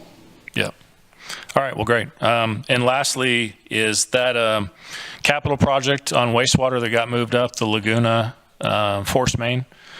That was the one that we've had problems with the leaking and things, right? Okay, well, good. That's great then, because I'm glad that y'all were able to move it up to get it addressed. You bet. Thank you. Sir. Councilman Klein? Thank you, Mayor. Thanks, guys. Thanks for the presentation. Appreciate that. I guess, Andy, I'm going to ask you this of you. We were talking about the winter quarter average that the city we're using here now to determine wastewater charges. And you mentioned that you do work with Austin, Houston, and Fort Worth as well. Do they also use the winter quarter average? Yes, Austin does. Fort Worth does as well. And that was a way because you're trying to capture the water used that gets returned to the wastewater collection system for ultimate treatment. If a resident or commercial customer, if they put it out to irrigate their grass or landscaping, it doesn't return. Right. It doesn't need wastewater treatment. So that's the mechanism that they use, is to determine that winter quarter average. And what they're trying to capture is that inside domestic use during that winter quarter, because the theory is people aren't really irrigating during those months. Right. And so that's the theory behind it. And then some have a cap. Fort Worth removed their cap. It was 16,000 gallons. You have a cap of 25,000. I think there's quite a number of residential customers where the cap comes into play because their winter quarter average exceeds the 25,000 gallons. So. All right, thank you. And I was going to piggyback on something that Dan mentioned here as well. This is, I guess, on frame 38, the 60,000 feet of water line that have been repaired. Does CC Water keep track of the amount of water loss? And is there a measure as to how much that's been improved, that loss has declined as water line repairs have advanced? There's a memo that we're actually going to provide to council, and Wes, you may want to talk a little bit about the science and the approach behind water loss. it goes without saying that the better we are in terms of the replacement, as I was just kind of mentioning about the replacement of water lines, the less likely we're going to have issues with leaks down the road. There's a number that has been talked a lot about, and it's a percentage. But frankly, AWWA, the organization that kind of really drives a lot of the best practices, they're really steering us away from a percentage, but really looking more at an index. And so it's an ILI index is this index. And frankly, this is some information that there's a lot of weeds to it, but we are in the process right now of putting together some good information that we want to provide to you, and then probably would make some sense to probably get in front of you and describe this practice that folks look at very closely. And like I said, we've looked at not just the percent of loss, which is not something that the industry is kind of moving towards. They're moving towards more of this index. If you look at the index, which we've been looking at, we are at some of the lowest indices in the state. But I'd like to be able to kind of provide more context as to how that index is calculated and kind of put into perspective how we fare with our peers in the industry. Yeah. I mean, it's good to compare us to other communities, but I'm going to assume, I don't know this, but I'm going to assume that Houston cares a great deal less about loss of water than we do, because water's so plentiful up there. Right. I'm a little bit, I certainly came from that part of the world for a number of years. And frankly, it's pretty refreshing to be down here in a community where people have a much different perspective of water. Houston, you get 50 inches of rain a year. Here, we're 28 inches. In Houston, you would have 30 to 45 breaks a day. Right. Here you have one, maybe two. In Houston, you would have a backlog of 500 to 600 main breaks. And it wasn't unusual that you could have weeks of a water line basically just kind of dribbling down the street. So I think to your point, we don't want to compare ourselves to Houston. That's not the place. I think we need to be looking at cities that are much more arid, El Paso and Laredo, and certainly even San Antonio. Right. And I would certainly share with you that we want to be on the top brass of even those cities that have arid climates and have water scarcity challenges like we do. Mm-hmm. All right, good. Thank you. Appreciate that. I had a couple of other questions from some other frames here yet as well. This is from frame 60. This is the inside and outside city limit volume charges for 2025. I guess they're proposed, and I looked at the tier 5 proposed now of $11.82. So I'm assuming that that's not just cost of service, because there's a pretty big jump there from tier 4 to tier 5. Not just cost of service, but that's, I thought, based on the briefing that I had, maybe I misunderstood, this designed to help maybe to kind of discourage that kind of large volume usage. Yeah, that discretionary use, because, the rates produce, what is the cost of service, or very close to it for the residential customers. And so we just didn't pick numbers out of the air, and we wanted it to be somewhat, to provide a price signal, to reduce your discretionary usage. Because, if you look at the Corpus Christi website, your capacity is at 27% last time I looked this week. That's shocking to me. I know when living in Fort Worth, if the lakes get down below 50, everybody just, goes into shock, because, unfortunately, the weather's measured at DFW Airport, and the average is like 33 to 34 inches a year. So it's even more dire here. So to add that extra block to really get that, because greater than 15,000, if you had a larger family size, it may be, when they have relatives over, they're using a lot of water inside for cooking, cleaning, showering, etc. And so it's to really target that discretionary use. So it seems like as if then, at least in that instance anyway, that the rates are being determined here, being proposed, not just based on cost of service, but also on maybe other factors. Yes, sir. There's pricing objectives, conservation, affordability, revenue, sustainability, financial stability, things of that nature. There's like 6 objectives. Right. AWWA has like a I refer to it as a bingo card. There's like 30 different objectives that you can have. Some of them not really applicable, such as ease of use, meaning the billing system can handle it, the billing. There's others, understandability, things of that nature. Yeah, yeah. And you kind of unbundle your rates because you have a separate raw water charge anyway. And so understandability didn't seem like a pertinent objective. Right. So along those same lines, I wanted to jump into frame 68, which is large volume water users, water charges, proposed rates.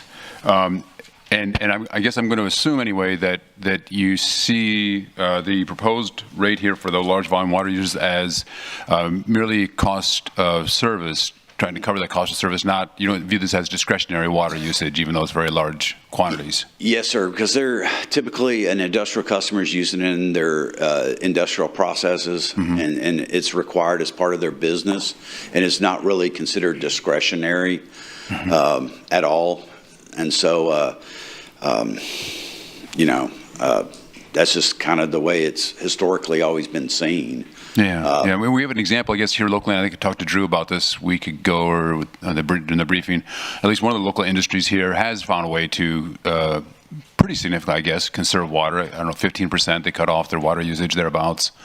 That was the Exxon Civic plant up in San Patricio County. All right. So, I mean, I guess, again, it's all maybe semantics, but you could argue then that Exxon Civic's water usage up until that 15% reduction, there was some discretionary water usage there because they found a way to reduce that. Yeah, I mean, I guess how I would maybe answer that is, I think part of the situation with Exxon Sabic is that it's a fairly new facility, right? And so some of the equipment that they are bringing online, they have an expectation of how it's going to perform, but they don't necessarily know truly what that performance is going to look like until they have it operational for a bit of time. And so I think what they've recognized is that the technology that they have put in, it's top of the line technology. It's the best, newest technology. And so there were some optimal performances that were gained as a result of that plant being online, right? And as equipment runs, you start to really understand and be able to predict and appreciate what that equipment's going to do. And so there was a recognition by them that there was some savings, there was some reduction in water. And so I think one of the things that's important, I think from our standpoint or from CCW, how we look through this is we want take or pay contracts are good contracts because they guarantee a minimum revenue, but they're also contracts that you want to make sure there's a conservation mechanism built into them, right? Because if you have a minimum take or pay of, let's say, 10 million gallons a day, but you don't need 10, the last thing you want to do is go ahead and just take 10 and just waste it and do things with it that you would otherwise like to see the value of that recognized elsewhere. And so with a company like Exxon, at least in this instance, we recognize that there was those improvements. We certainly want to be able to reward companies. And so periodically, we have the ability in this contract to periodically look if there are some improvements that have been recognized, maybe some technology changes for some of these companies that have older technology. We want to encourage that. And so in that instance, we want to be able to reward them, if you will, by giving them less take or pay. It's good for them. It's good for us. And that was basically the overview on how the Exxon reduction in their take or pay. Right. I think that the fact that they are a newer facility probably helps them quite a bit. They have the advantage of newer technology. A person could argue as well that it might be wise for CCW to try to incentivize more established facilities in the area to try to update their technology as well, to use perhaps less water then also. And one of the ways you could incentivize that is by the water rate being charged to them. Right. And these companies, I mean, they monitor their utilities. They're always trying to drive down the cost of their electric and their water. I mean, they have people, on staff, if not locally, then at their headquarters that are looking at all the utility bills and trying to drive that down. I know when I worked for electric utility, we were, dealing with one of the same companies that's here in Corpus Christi, because they were always trying to drive down as much as they could they wanted to remain competitive with their other facilities across the United States. And so I would say they're very diligent about that, looking at ways to decrease their consumption, Right. as well as, decrease their total bill. Yeah. All right, good, thank you. I just had one other question. This is, I think I just need clarification on this. This is from frame 62, looking at public agency wholesale treated water. And I think, again, I may have misheard. I thought I indicated that this is San Patricio, but also the South Texas Water Authority, that they are paying raw water charges, I think, but nothing else beyond that.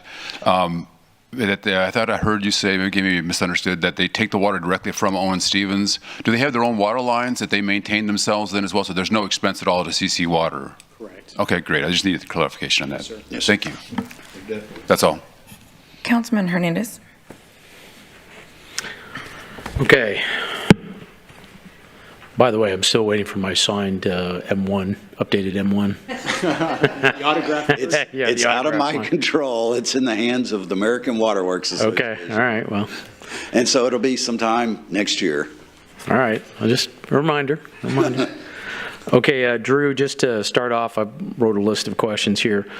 Your manning of 330 for water and 260 for wastewater, is that FTEs or actual personnel? That's budgeted full-time employee positions. So how many do you actually have in each? Right. So, yeah. So No, how many? But how many people are you actually filling the FTEs? Right. So do we have that number? Yeah. So we have about a 10% vacancy. It's about On both? 10. No, it's about 10 to 11% on the water side, and it's a little bit less than that on the wastewater side. So it's about 9% vacancy factor. Okay. So I just for future reference, I mean, it'd be much easier to know exactly how many you have versus the FTE, so you know how much vacancy you have. And, obviously there's a cost associated with that, not only in salary, but benefits, right? And Peter, if you could do that as well, because I know you had a presentation where you said we had a certain amount of people in 2019 and a certain amount of people in currently, and Right. what the difference is was that actual positions or FTEs? Or, Right, those were all positions on my chart from Tuesday, and Right. all the department heads are being advised to make sure they know their vacancy rates. Right.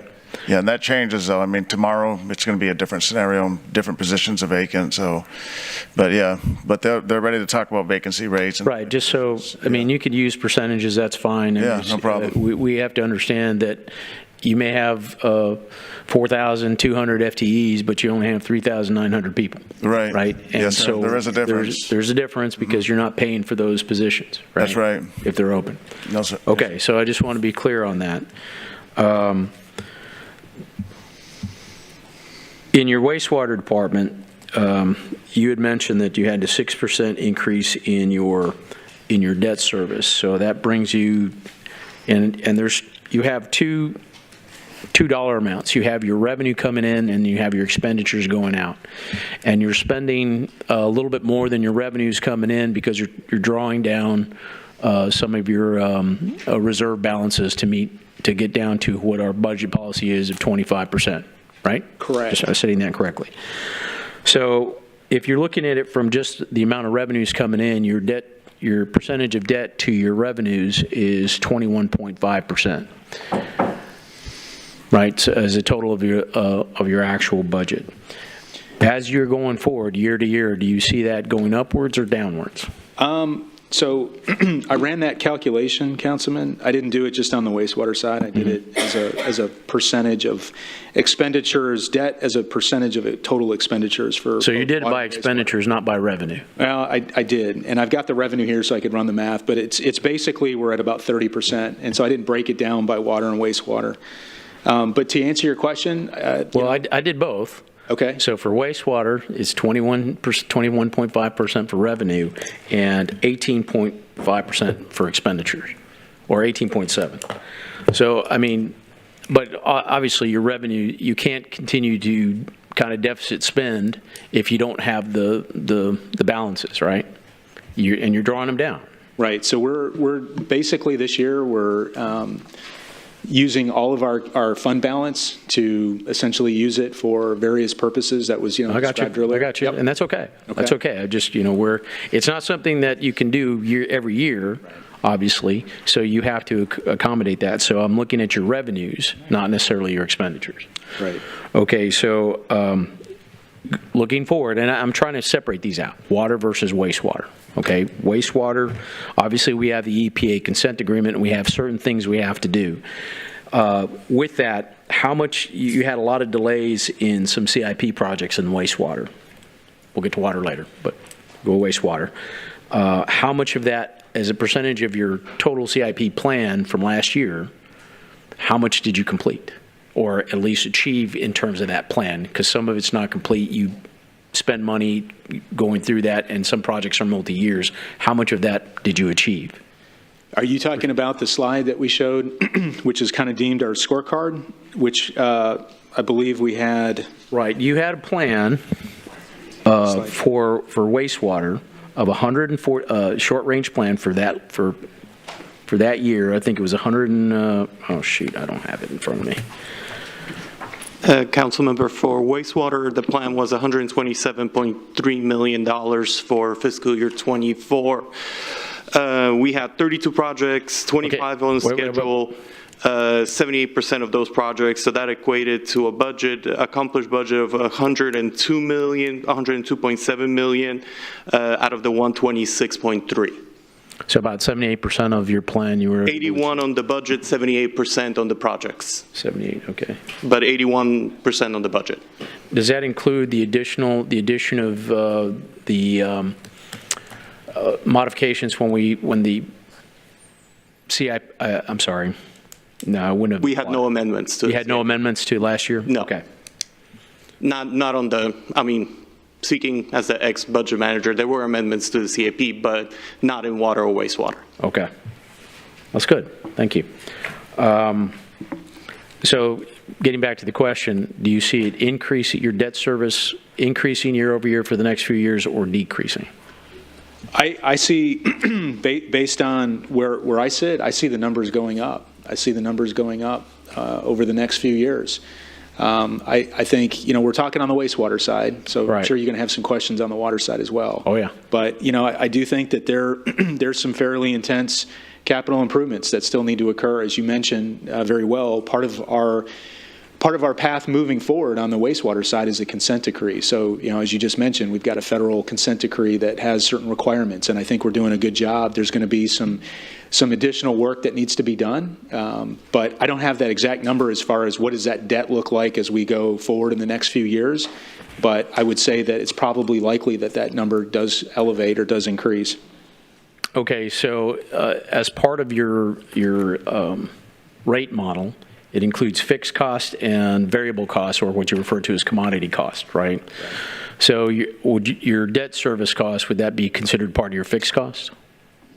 Okay, so when you break, and I know we have some plans to meet that, to meet on discussing that rate model, and I understand the M1 is a certain type of way you model it, which goes to the question that Councilman Suckley had with commercial and industrial, where your fixed costs are different for each one of them. So I'm not sure how you can get to that, right, based on how you look at it through the M1. It goes through the cost of service analysis to break those down. But you still have to do it either through fixed costs or variable costs when that's how you defended the PUC, right? Well, they don't necessarily break it down between fixed and variable. They're just looking at the total cost of service. The majority of the utilities costs are fixed in nature. Well, but I'm going back to your rate model. Yeah. Right? Your fixed cost for commercial, you have it at 22%. Your fixed cost for industrial is at 1 or 2%. Yes, and that's because of that monthly minimum charge, because they take much greater volumes. Their bill is much higher based on the volumes that they take than that monthly minimum charge. I got you. I'm just saying you got a difference there. So how do you reconcile that? Yes. And that's, it's kind of addressed in the M1 when they're talking about, rate structures and, is a uniform rate considered, a conservation rate and so forth? Right, and just for everybody's understanding, the M1 rationalization of things is different from normal rationalization of things. So I won't get into that. We talked about it is multidisciplinary. I may have said this yesterday. I get it. Cost accounting, finance, every economics, community engineering. Every community of specialties has their own kind of language and way of doing things. I'm not knocking it. I'm just saying it's different, and we have to think differently, right? Okay. Going forward, True of every government. I understand. You have to think differently. Going forward, and I want to kind of go through this, is that, I understand that, and I told my friend here that the additional waters, those attacking pools like the one he has, and that's okay. I'm okay with that. But let's see, where was I? Okay, obviously the concern here is how much of that fixed cost it goes to the rate is debt service. And if we have projected debt service increases for the foreseeable future, which with the EPA consent agreement, with our deals with TCEQ for the water boils we had back in the day, and then also your water supply, I mean, it's significant on how much you're going to do. You have $500 million in borrowed money projects coming up in your water department. That is going to be a huge increase in our rates in the foreseeable future. So voting for this now is obligating us to huge rate increases in the future. So it's not, we can't think of this in isolation of how we look at this. So I want to have a very clear understanding of how that goes projected to the future, because we are making decisions on these rates and rate models and future of our city and how much it's going to cost today that's going to have effects for our community for decades, right? Because I don't see the rates going down with the amount of debt we're incurring. So realistically, and how much is your current debt in your water, on the water side, including everything with water, supply, every aspect of it? Do you have that number, Andy? I did it for both. I don't have it off the top of my head. Come on. 57.1 million. As a percent. Oh, as a percent? Of No. You're talking. That's debt service. debt service payment. Okay, I'm talking about total debt. Yeah. What's your total outstanding debt balance? Total indebtedness Yes. for the utility is 700. No, for water. 400. All water components, supply, 400. everything. Right around 430 million. So 430 million, and you're asking for another 517 million. You're looking at roughly putting us $1 billion in debt in just water. Well, I will tell you this. We are working closely with our financial advisor, Victor, and his team. The other thing that I would tell you is we look at other cities in Texas. One of the things I think is important to note is that there's a lot of other cities that have pretty significant capital investment to provide infrastructure improvements, new water supply sources. So there's no doubt that the work that we're doing is going to it's costly. I think one of the things that's important to note, and I want to just say, is that I don't think anybody's going to put ourselves in a position where we're going to be not able to cover the costs associated with that debt. And when you look at other cities, and I know it's not necessarily something that we need to do every day, looking at other cities, but just trying to kind of understand what other cities are going through. Other cities have some pretty significant infrastructure improvements that have debt associated with those projects. And so, as part of being in the AWWA and talking to folks at other localities, just trying to understand how we compare to other cities, from my perspective. Drew, when you do the comparison to other cities, do it on a per capita basis, because our population at 326,000 is very different from the 1.2 million in Austin or, whatever those cities. So, yes, I understand other cities may have higher debt within their utility, but you got to look at it on a per capita or a per customer type basis. So that's apples to apples as opposed to, one city that has 1 million people versus us, right? Okay. Totally understood. I mean, one of the things I think that's interesting is when you look at, and I've got a list of other cities, and I know we don't have time to go through all of them, but, I think one that's interesting is when you look at San Antonio. San Antonio has about the same debt on their combined water and wastewater as we do. And what's interesting is when you look at the infrastructure that we have to provide the water that we have today, we have some pretty impressive infrastructure. The dams, the Choke Canyon and Lake Corpus Christi, the Wesley Seals Dam, I mean, that's some pretty incredible infrastructure. And to think that we have the same debt as San Antonio, to me anyways, that kind of puts things in a little bit more perspective. And of course, yes, we're going to have some additional debt that's going to have to be generated to provide those new dollars for new water supply projects. And so I think the short answer is you bet, debt's probably going up. It will go up to afford those projects. Yeah, and Drew, just to add, so we're a regional water provider, unlike San Antonio. They provide water to the city. We provide it to 7 counties, including our own. So it's a very different system. True. 500,000 people is who we serve every day in 7 counties. Right. So we have a very different system than an easier system in San Antonio. Right. Yes, sir. Yes, sir. Okay. And lastly, on the industrial rates on your take or pay for the 10 million, that rate roughly equates to about $3.50 per 1,000 gallons, and then it goes up to $3.94. Yes. Why is it the lower cost on the take or pay on a per 1,000 gallon basis? Yeah, and we raised that from the 24,202. It's No, I get to it. get them closer to their class cost of service. So we didn't want to go over, give Okay, so you're bringing them light of current to, conditions. again, it's M1 thinking.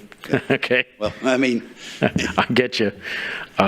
if I were to be the independent auditor for the city of Fort Worth, I'd have to follow, the auditing standards. Right. In FASB or in GASB, Governmental Accounting Standards Board, their rules. No, I understand. So- I understand, except for the PUC, what, doesn't accept the M1 as a standard? One of their staff doesn't and has said because it wasn't part of the Public Utility Regulatory Act way back when that was passed years ago. So it's kind of like me saying, well, I don't believe in any home run records because it's not in the NFL Hall of Fame.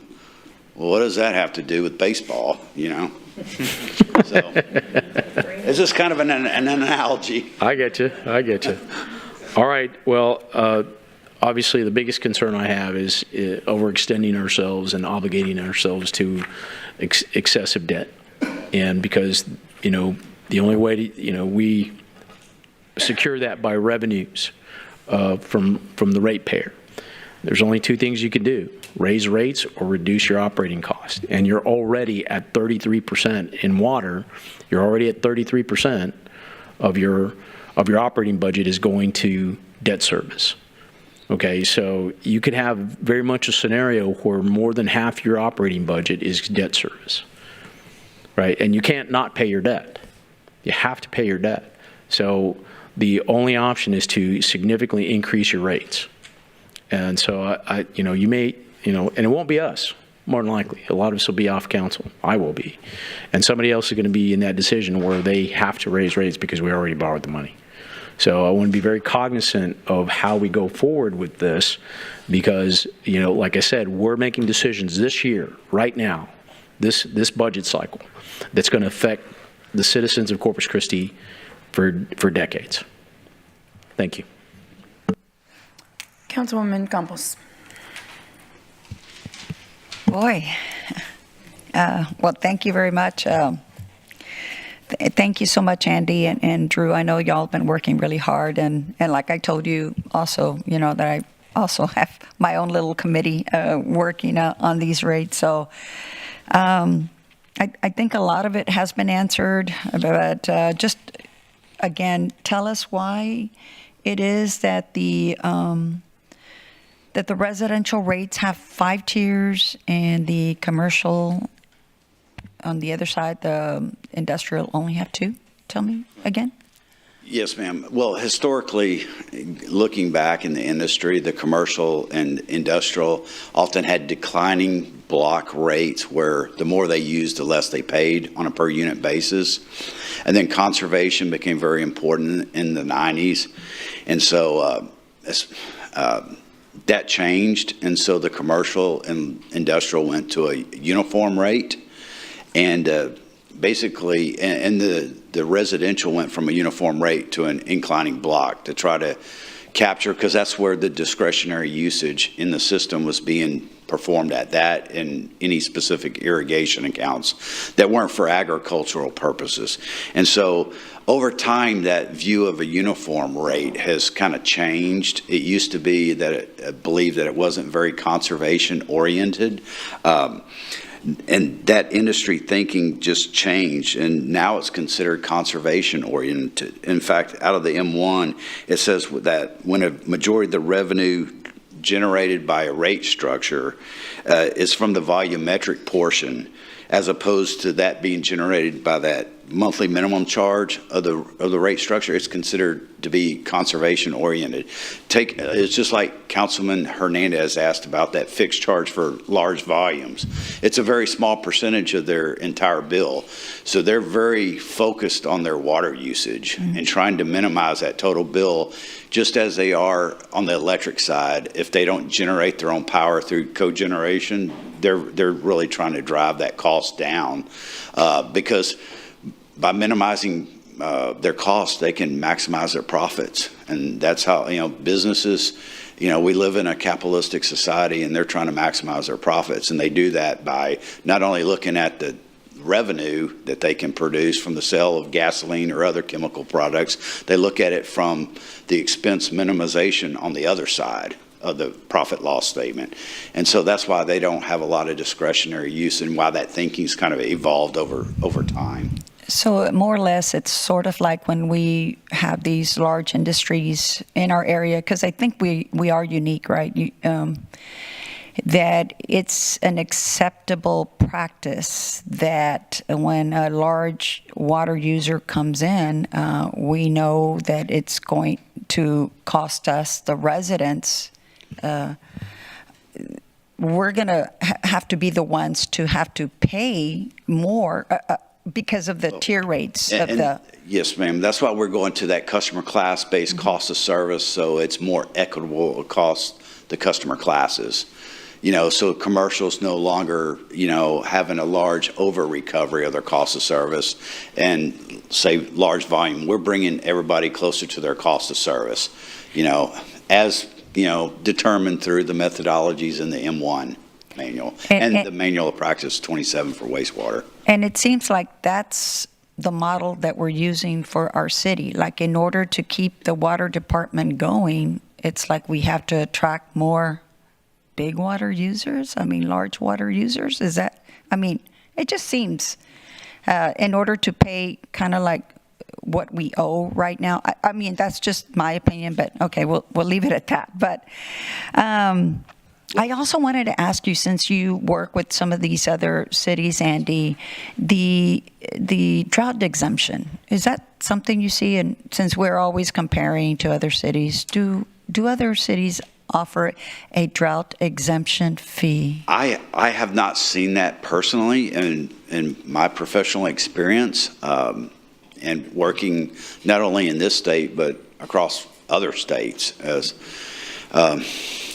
But I thought it was pretty good that I thought it was great foresight for the city to come up with this, because it is right now limiting the effects of your existing debt related to the desal from impacting rates, because we're using that drought surcharge exemption fund to balance out that desal debt service. Last year, it was $521,000. This year, it's almost $6.2 million. So by using that funding source, we're kind of removing that cost from the rates, because it's coming from another fund that's paid by the customers that have elected to pay that drought surcharge exemption. Well, let's just say this, Andy. If it was you, and like you said, it's unique, right? That it's not something, okay. But if you were to have done that, if, you had been the one, wouldn't you have done it according to the cost of the project? Like, I mean, if you're using this money, if this is why you're using this money for the, the desalination, alternative water source, right? Wouldn't you have based it on the cost of that project? Because, I mean, here we are looking, because I think when it was set up 5-6 years ago. 2018. Yeah, I think they were looking at, I don't know, 257 million or two. It was less than half a billion. Well, at that project. And so I believe that's what it was based on. The 25 cent exemption fee was based on trying to pay for that project. Now, like, my fellow councilman, Hernandez pointed out, right now we're looking at a $1 billion cost, and that's not even the whole, but that's not even all of it. Wouldn't you have done a better job at negotiating? I myself would not have done that. Because I would be looking at residents. I would be saying, well, if they can be exempt from droughts, from drought exemptions, because when you're in a drought, you're in a drought. I keep saying that. But not for these large water users. They get exempted, and that's what this is built for. Yes, ma'am. I can't speak to the history because I wasn't privy to it. I will say it's the art of the negotiation. It takes two parties to agree to something. And so there has to be something in it for the other side as well. And at the time, I believe the city thought that was a pretty good deal to help defray some of these costs. And no offense to Saws, but I know at one time they were trying to develop alternative water supplies for the Edwards Aquifer, because that's what, they drill a well, that's their water supply. So that it's the cost of the well and to pump it in their distribution system. That's their raw water cost.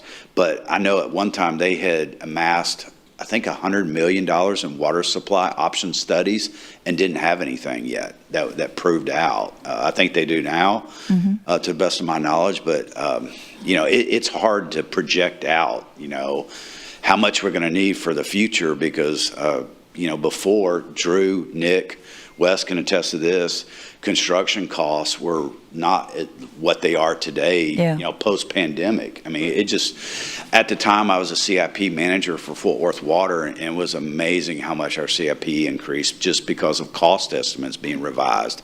They were being revised every single month for we're feeling parts of 21. So that would be very difficult to do, I believe. Okay. Let me see. We had did we answer what is the percentage of residential customers that use more than 15,000 gallons? Yeah, yes, ma'am. I think it's we've got the numbers. Reba's probably got it. She's looking it up. Yeah, I want to say it's 5%. 5% of our customers use 15,000 gallons or more. And what is the percentage of the 25,000 and more? 25,000 is you're probably talking about 1% at that point. Okay. Yes, ma'am. Okay, and then I think that was the rest of my questions. So thank you. Councilman Pesley? Yeah, thank you, Mayor. Great job, guys. As Councilman Suckley alluded to, we've come a long way, and I appreciate that. And just to give a little historical perspective for those of us who are more experienced, I can remember when the discussion started about the Mary Roads 1 pipeline. It was hugely controversial. It was voted down twice by voters, and the city went ahead and built it anyway. Secured the funding, did the unimaginable thing of hiring the Port of Corpus Christi to build the pipeline, and thank God they did that, because if they hadn't, we'd be in deep, dark, serious trouble today. Anyway, so I've got a couple of questions here. Is there a definition of the run of the river rights, or is that a term that can mean many different things? I know I had Miles try to explain it to me one time, and he lost me in the legalese, but we own run of the river rights to the Colorado River. I can give it a shot. What does that mean? From my perspective, I'm not a former water master, which I was a water master. That's a pretty cool title. From my understanding, a run of the river water right is water that is in the river at the time. It's not stored water. It's water that is in the river. You have access to that water. However, if there is water that is conveyed to that system from an impounded source, then you potentially could be curtailed in the event of a drought. Okay. And so you really are beholden to what just simply is in the water at any given time. And so your value is much more significant in terms of your ability to have that water if you have some sort of an impoundment that provides water into that source. So, like, for example, we're in a very good position when it comes to the Nueces River, because we have the impoundments, i.e. Choke Canyon and Lake Corpus Christi, that we have 100% of those senior rights. Right. Now, granted, it's a little bit more complex because, lately there was the situation where we've got one utility that has just by 3 years a senior right to us on the run of the river, and so they can access that water prior to us as long as it has been proven that it is just water in the river, not impounded water that's been. But their ability to access that is impacted by the fact that we own the impoundment reservoir where that water comes from. Correct. Okay, is that correct? I believe so, and Esteban's the expert. Yes, that is absolutely correct. So run-of-the-river rights, the state of Texas is based upon a prior appropriation doctrine, first in time and first in right. So with a storage impoundment, you're able to capture water, store it, and then release that water to a beneficial purpose at times. And other water rights with run-of-the-river rights aren't allowed to take those molecules of water that you have released to yourself downstream to therefore use. Right. With a run-of-the-river right, and if that's the only thing that you have, like Drew mentioned, it has to be passing your point at that moment in time to pick it up. And so there are levels of risk and reward run-of-the-river rights depending upon where location you are, what basin, how far you're down on that basin, and where your seniority fits, adds to that whole complex usage and risk of taking water. But if you have a large storage, you get to capture it for a long time. Okay. All right. Okay. With respect to some of Drew, you talked about some of our partners in this. The Nueces River Authority, are we more involved in that now, or do we have a member on that committee? Well, I think so Nueces River Authority, they are the sponsor for, I believe it's the Region 13 storm. Region N. Well, it's Region N for water, but on the stormwater side, it's Region 13, right? Yeah, I know Region that. 13. So I guess what I'm trying to say is the Nueces River Authority is the sponsor for not just the water, but the stormwater. And so we have somebody, obviously, actually it's Esteban, is on the Region N Water Planning Committee. And then I believe we have somebody on the stormwater Region 13 plan. And I can't remember his name. Peter, do you, on the stormwater? Well, you're making my point exactly. Okay. I think that's an organization we need to be highly involved in, and we need to know who our person is. And no, it's not Travis. No. Travis is the deputy general manager for Nueces River Authority. So John Byram is the general manager. Yeah. But I know we have, to answer your question, Councilman, we have representation on both of those committees. The name is on the tip of my tongue. Okay, well, I'm not worried about that. Yes, sir. The name's not important. The fact of the matter is, I just think, on a go-forward basis is something we need to really keep a close tabs on to make sure they're not making decisions that are going to impact what we're trying to do unless we have some input. Next question. Back when the ARPA money was distributed, we elected to put that money into infrastructure projects, mainly replacing water lines. Do we know where we are with the ARPA expenditures at this point? Yes, sir. We, out of the money that was assigned to CCW, both for wastewater and water, we are at 96% spent. Okay. With the remaining 4%, basically, we have one more project coming online within the next few months, and we'll basically secure 100% of that. Because it's my understanding the federal government is requiring all of that money to be under contract by December 31st. You are absolutely correct. And then after that, we have till December 31st of 2026 to actually spend it. Okay. So we're fully aware of that, and we're making sure that we don't give up a dime of that money. Okay. Okay, that's great. That's very important. And, okay. And, okay, with respect to our affluent water that we produce every day, and we put so much of it in the inner harbor, have we looked at any additional opportunities for selling that water to industry or large volume water users or anybody else that could utilize it other than just dumping it into the back ship channel?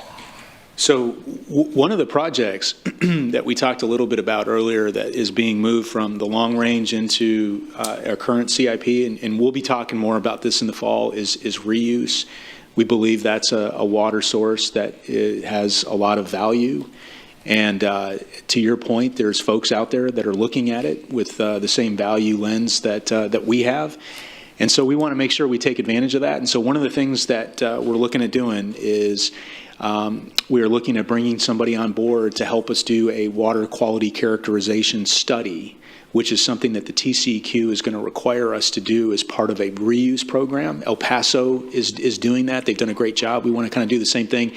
But we've got something I think that's pretty interesting. So not only do we have the ability to use that effluent as you just described, we have the ability to treat it and put it down in an aquifer and keep it down there sort of kind of quotas for a rainy day. And then when we have a drought, we can pull it out and utilize that. So you'll be seeing more of this. We've got some folks that we've been talking to, and we're probably going to formally engage with them here in the fall and basically kick off what's a 12-month water quality characterization study that TCEQ requires us to do. One of the firms that we've been talking to actually has a fully funded Department of Energy technology trailer that would be a part of this project if we're fortunate to be able to make this happen. And so we would take this out to likely Greenwood, which is where that aquifer storage and recovery system is located. And so we would use that technology trailer as a way to test some innovative technology, but then also get the benefit of checking all the boxes that TCEQ is going to require us to do so that ultimately we could use that effluent water, either direct potable reuse or, I know that may not necessarily, or otherwise go into the aquifer. Yeah, okay. Because if I remember right, Drew, we're releasing like 20 million gallons a day or north of 20 million gallons a day of effluent water.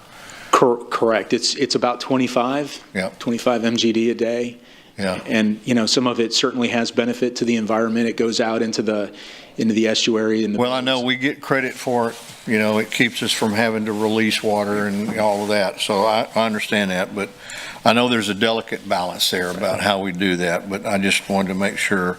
You also talked about a couple of projects on page 44 at Sunrise Beach, which may only be that's probably the only park that Corpus Christi owns that actually makes revenue. So you're waiting on Army Corps of Engineers to do a boat ramp and a pier. Yes, sir. Okay. Has that boat ramp and pier already been designed? It is. It's already been in design, yes. Okay. Did we get an engineer that understands that boat ramps are not flat concrete deals and have to be tilted where you can actually get a boat off the trailer? Do they understand? Yes, sir. Okay, all right, good. Because I've seen them built the other way and they don't work. Or battery that's too much. Yeah, or, exactly. Packeries is too much, and the ones at Choke Canyon are really nice. They were built correctly. Right. So I'm hoping we do something like that, because there is a huge issue, and it's important. It's just like Hazel Bazemore is the only boat ramp into the Nueces River above the salt dam, the only public boat ramp. There's no other. The rest of them are all private. And so when that broke down, my phone started ringing because fishermen couldn't get into the Nueces River. But so it's just as important at our lake, that park and that lake, and brings in a lot of resource to that area for fishermen and whatnot being able to access it. And right now, there are no boat ramps to get you into Lake Corpus Christi. Right. Yes, sir. Okay. Because of the level of the water. Right. Okay, something, going to page 47, and I know you don't have it today, and Drew, y'all can put this together at some other point. I would like to see a spreadsheet cost analysis. I did a rough one last night, but I'd like to see you guys put one together that shows our cost versus usage of water for both treated and raw based on who's using it. So you've got wholesale, residential, commercial, large volume. And what you said earlier in your presentation, that the wholesale treated water, even though that's sold to them as for whatever they want to use it for, there's a percentage that goes to probably residential and a percentage that goes to industrial. And if you know those percentages, you could break those down as well. So I'm looking for what the cost is per how it's being used or who's using it, I guess. Does that make sense? That makes sense. So essentially, I think part of what is interesting on this is, to your point, we have a relatively good understanding of what the breakdown is, which is what's shown here. So if I understand what you're asking what taking it sort of one step forward, what is the cost? Well, I'm not necessarily the cost. The cost, but also the revenue. Okay. What revenue is generated by the different divisions that purchase that water. So residential, commercial, large volume, what the revenue back to the city is when we sell that water to those entities. I got you. We have that. That's you got it? Yes, we do. Okay, good. Yep. I'd like to see that. You bet. Okay. I'm hurrying, I promise. Mr. Hunter's running the meter on me right now. On page 56, and I think this can't be, this is really important what we're showing here for our projected 2025 versus where we were a year ago with the cost of services based. I mean, we're almost level now, which is what we were trying to get to. And I think that's a big deal. And in the next year after this, it should even be better. So, because what we were trying to do is get to equity to where we weren't giving water away. In other words, what I'm trying to say, that we're now receiving revenue that's equalizing with our cost of providing that product. Yes, sir. Okay, I think that's a very important graph, and demonstrates that we are being successful with that. And let's see, I think my last question is, were we ever able to get the litter collection devices installed in our stormwater drains that go into the bay? Great question. For the stormwater? Yeah, Councilman. Yeah, Jeff I don't Edmonds know is who's here. responsible, but I know it has to do with stormwater, so. No, yeah, Jeff Edmonds, we're working on one right now. Excuse me, we're working on one right now in the Great Lawn downtown, but one was installed already, and Jeff, there's a. I've been hearing for 4 years we were putting them in, so. No, there's already one in. There's already a few, okay. Boy, if I made a list of what wasn't on the agenda today, I'd fill up this room. Yeah. Well, if you go down there right now to Water's Edge, you can. Yeah, I understand. Yeah, it's not important when it's not raining. So, but yeah, I think that's really important, and I don't know why we haven't been successful at doing that yet. It was a little bit of a problem-plagued project. Turned out to be a little bit more complicated than we thought. We have one in already, right? Yeah, Jeff, why don't we, I know there are some great pictures of the one that's in, and I think that would be very beneficial. We can do it during the stormwater portion of the budget workshop. Well, I saw the original one, and we're going to do stormwater soon as a budget, and we'll make sure we bring pictures. Okay. Yeah. Yeah, I saw the pictures of the original one actually in usage, and of course, the first thing that kicked into me when I looked at that picture was, okay, well, that device at some point is going to stop up with litter unless somebody's down there dipping it out, which is then going to start backing water up upstream. So I wasn't very impressed with what I saw. So anyway, that's all I had for right now, but thank you guys. This was a great report. And maybe, Peter, we can include how that's going to work, because someone does go and empty them, and it's unbelievable how much trash. Yeah, we'll bring some video footage and throw a report when we do the stormwater portion of the budget. An update, right, or timeline maybe on the rest of them. Exactly. I know Councilman Klein also had inquired.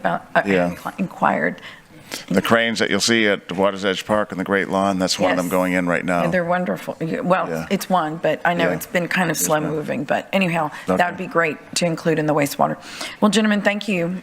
Oh, no, Councilman Roy, sorry. I've already got your light on. I know. First of all, I just want to say thank you for your presentation, and I agree also that the information was well presented, and definitely I think we're moving in the right direction as far as based on last year's information. But I want to be brief because most of my questions have been answered by the other council members that have asked questions. But I want to go back, and I want to ask a little bit about water meters. I believe if I heard this right earlier that we said that we're looking at going through and replacing some of those. You want to go? Wesley Nepkin, Director of Water Systems Infrastructure. Yes, sir. We have a capital replacement program scheduled into the CIP that moved into the short term this year. Based on what we're putting out there now, the water meters that are going to be placed in the future, are they the same model and design, or is there a new generation of water meters? Not really. The water meters that have been around for the same design's been around since the early 1900s. It's one of those things that if it's not broken, don't fix it. We try to stay away from digital meters here in Corpus Christi due to the environment. So we will be sticking with more of a mechanical version, but it's whatever technology we go with, it could be a different provider, but it'll be the same general type. Yeah, I was thinking more on lines that I know before in terms of those meters being able to talk through that Enforce system and making sure that they all work together and that we gather the data. We already do that with our current system. But will we have the same level of assurance, that it will work, or is that something that we think it will get even better as we move to? It should even get better with newer technologies. A higher level of IT and all that. Yes, sir. And we can even look at we work on a radio frequency now. We can look at going cellular based instead of radio frequency. There's other methods that are available. Okay. So we can look at those. Good. That was kind of a simple question, but I was just curious about that, having been involved in the water meter issue before. My other question is, I don't know who can answer this, and I think Sylvia might have asked this question before, one of the other council members, not today necessarily, but are we looking at, in terms of measuring our trigger points for the different stages of our drought, do we feel comfortable that we're looking at that correctly? I mean, I know that we do a combined between the two. Right. So we get that question asked quite a bit, believe it or not. Yeah. And the answer to the question is actually pretty simple. So the way we define drought is very prescriptive, and it's a function of the agreed order that we signed in agreement in 2001 with the TCEQ. And so that agreed order is, like I said, it's very prescriptive. It says that at certain thresholds, you have to do certain things. And so that in and of itself is the primary reason why we use the combined levels to drive the decisions that we have to make in terms of what kind of restrictions we need to envelop. I would also say that the Nueces River, the Nueces River Basin is the basin that we have senior water rights on, and we have, I would almost like to say, 100% control of, whereas the other eastern side, which is Lake Texana, we have a contract. We have water rights on the Colorado River, but it's junior water rights. Yeah, I guess the biggest thing I want to just make sure and reassure the public that we're not prematurely panicking or something, and that the measure that we're using is accurate in terms of the severity of the situation. So I would say that, like I said, we get that question asked a lot, and I think the way we get the question asked is geez, are you guys being a little bit too punitive in the way that you implement this drought contingency planning, because you are basically not looking at another side of your water supply? And, we've looked at this, Councilman, quite a bit, and if there was a better way to do this so that we could incorporate that, we would.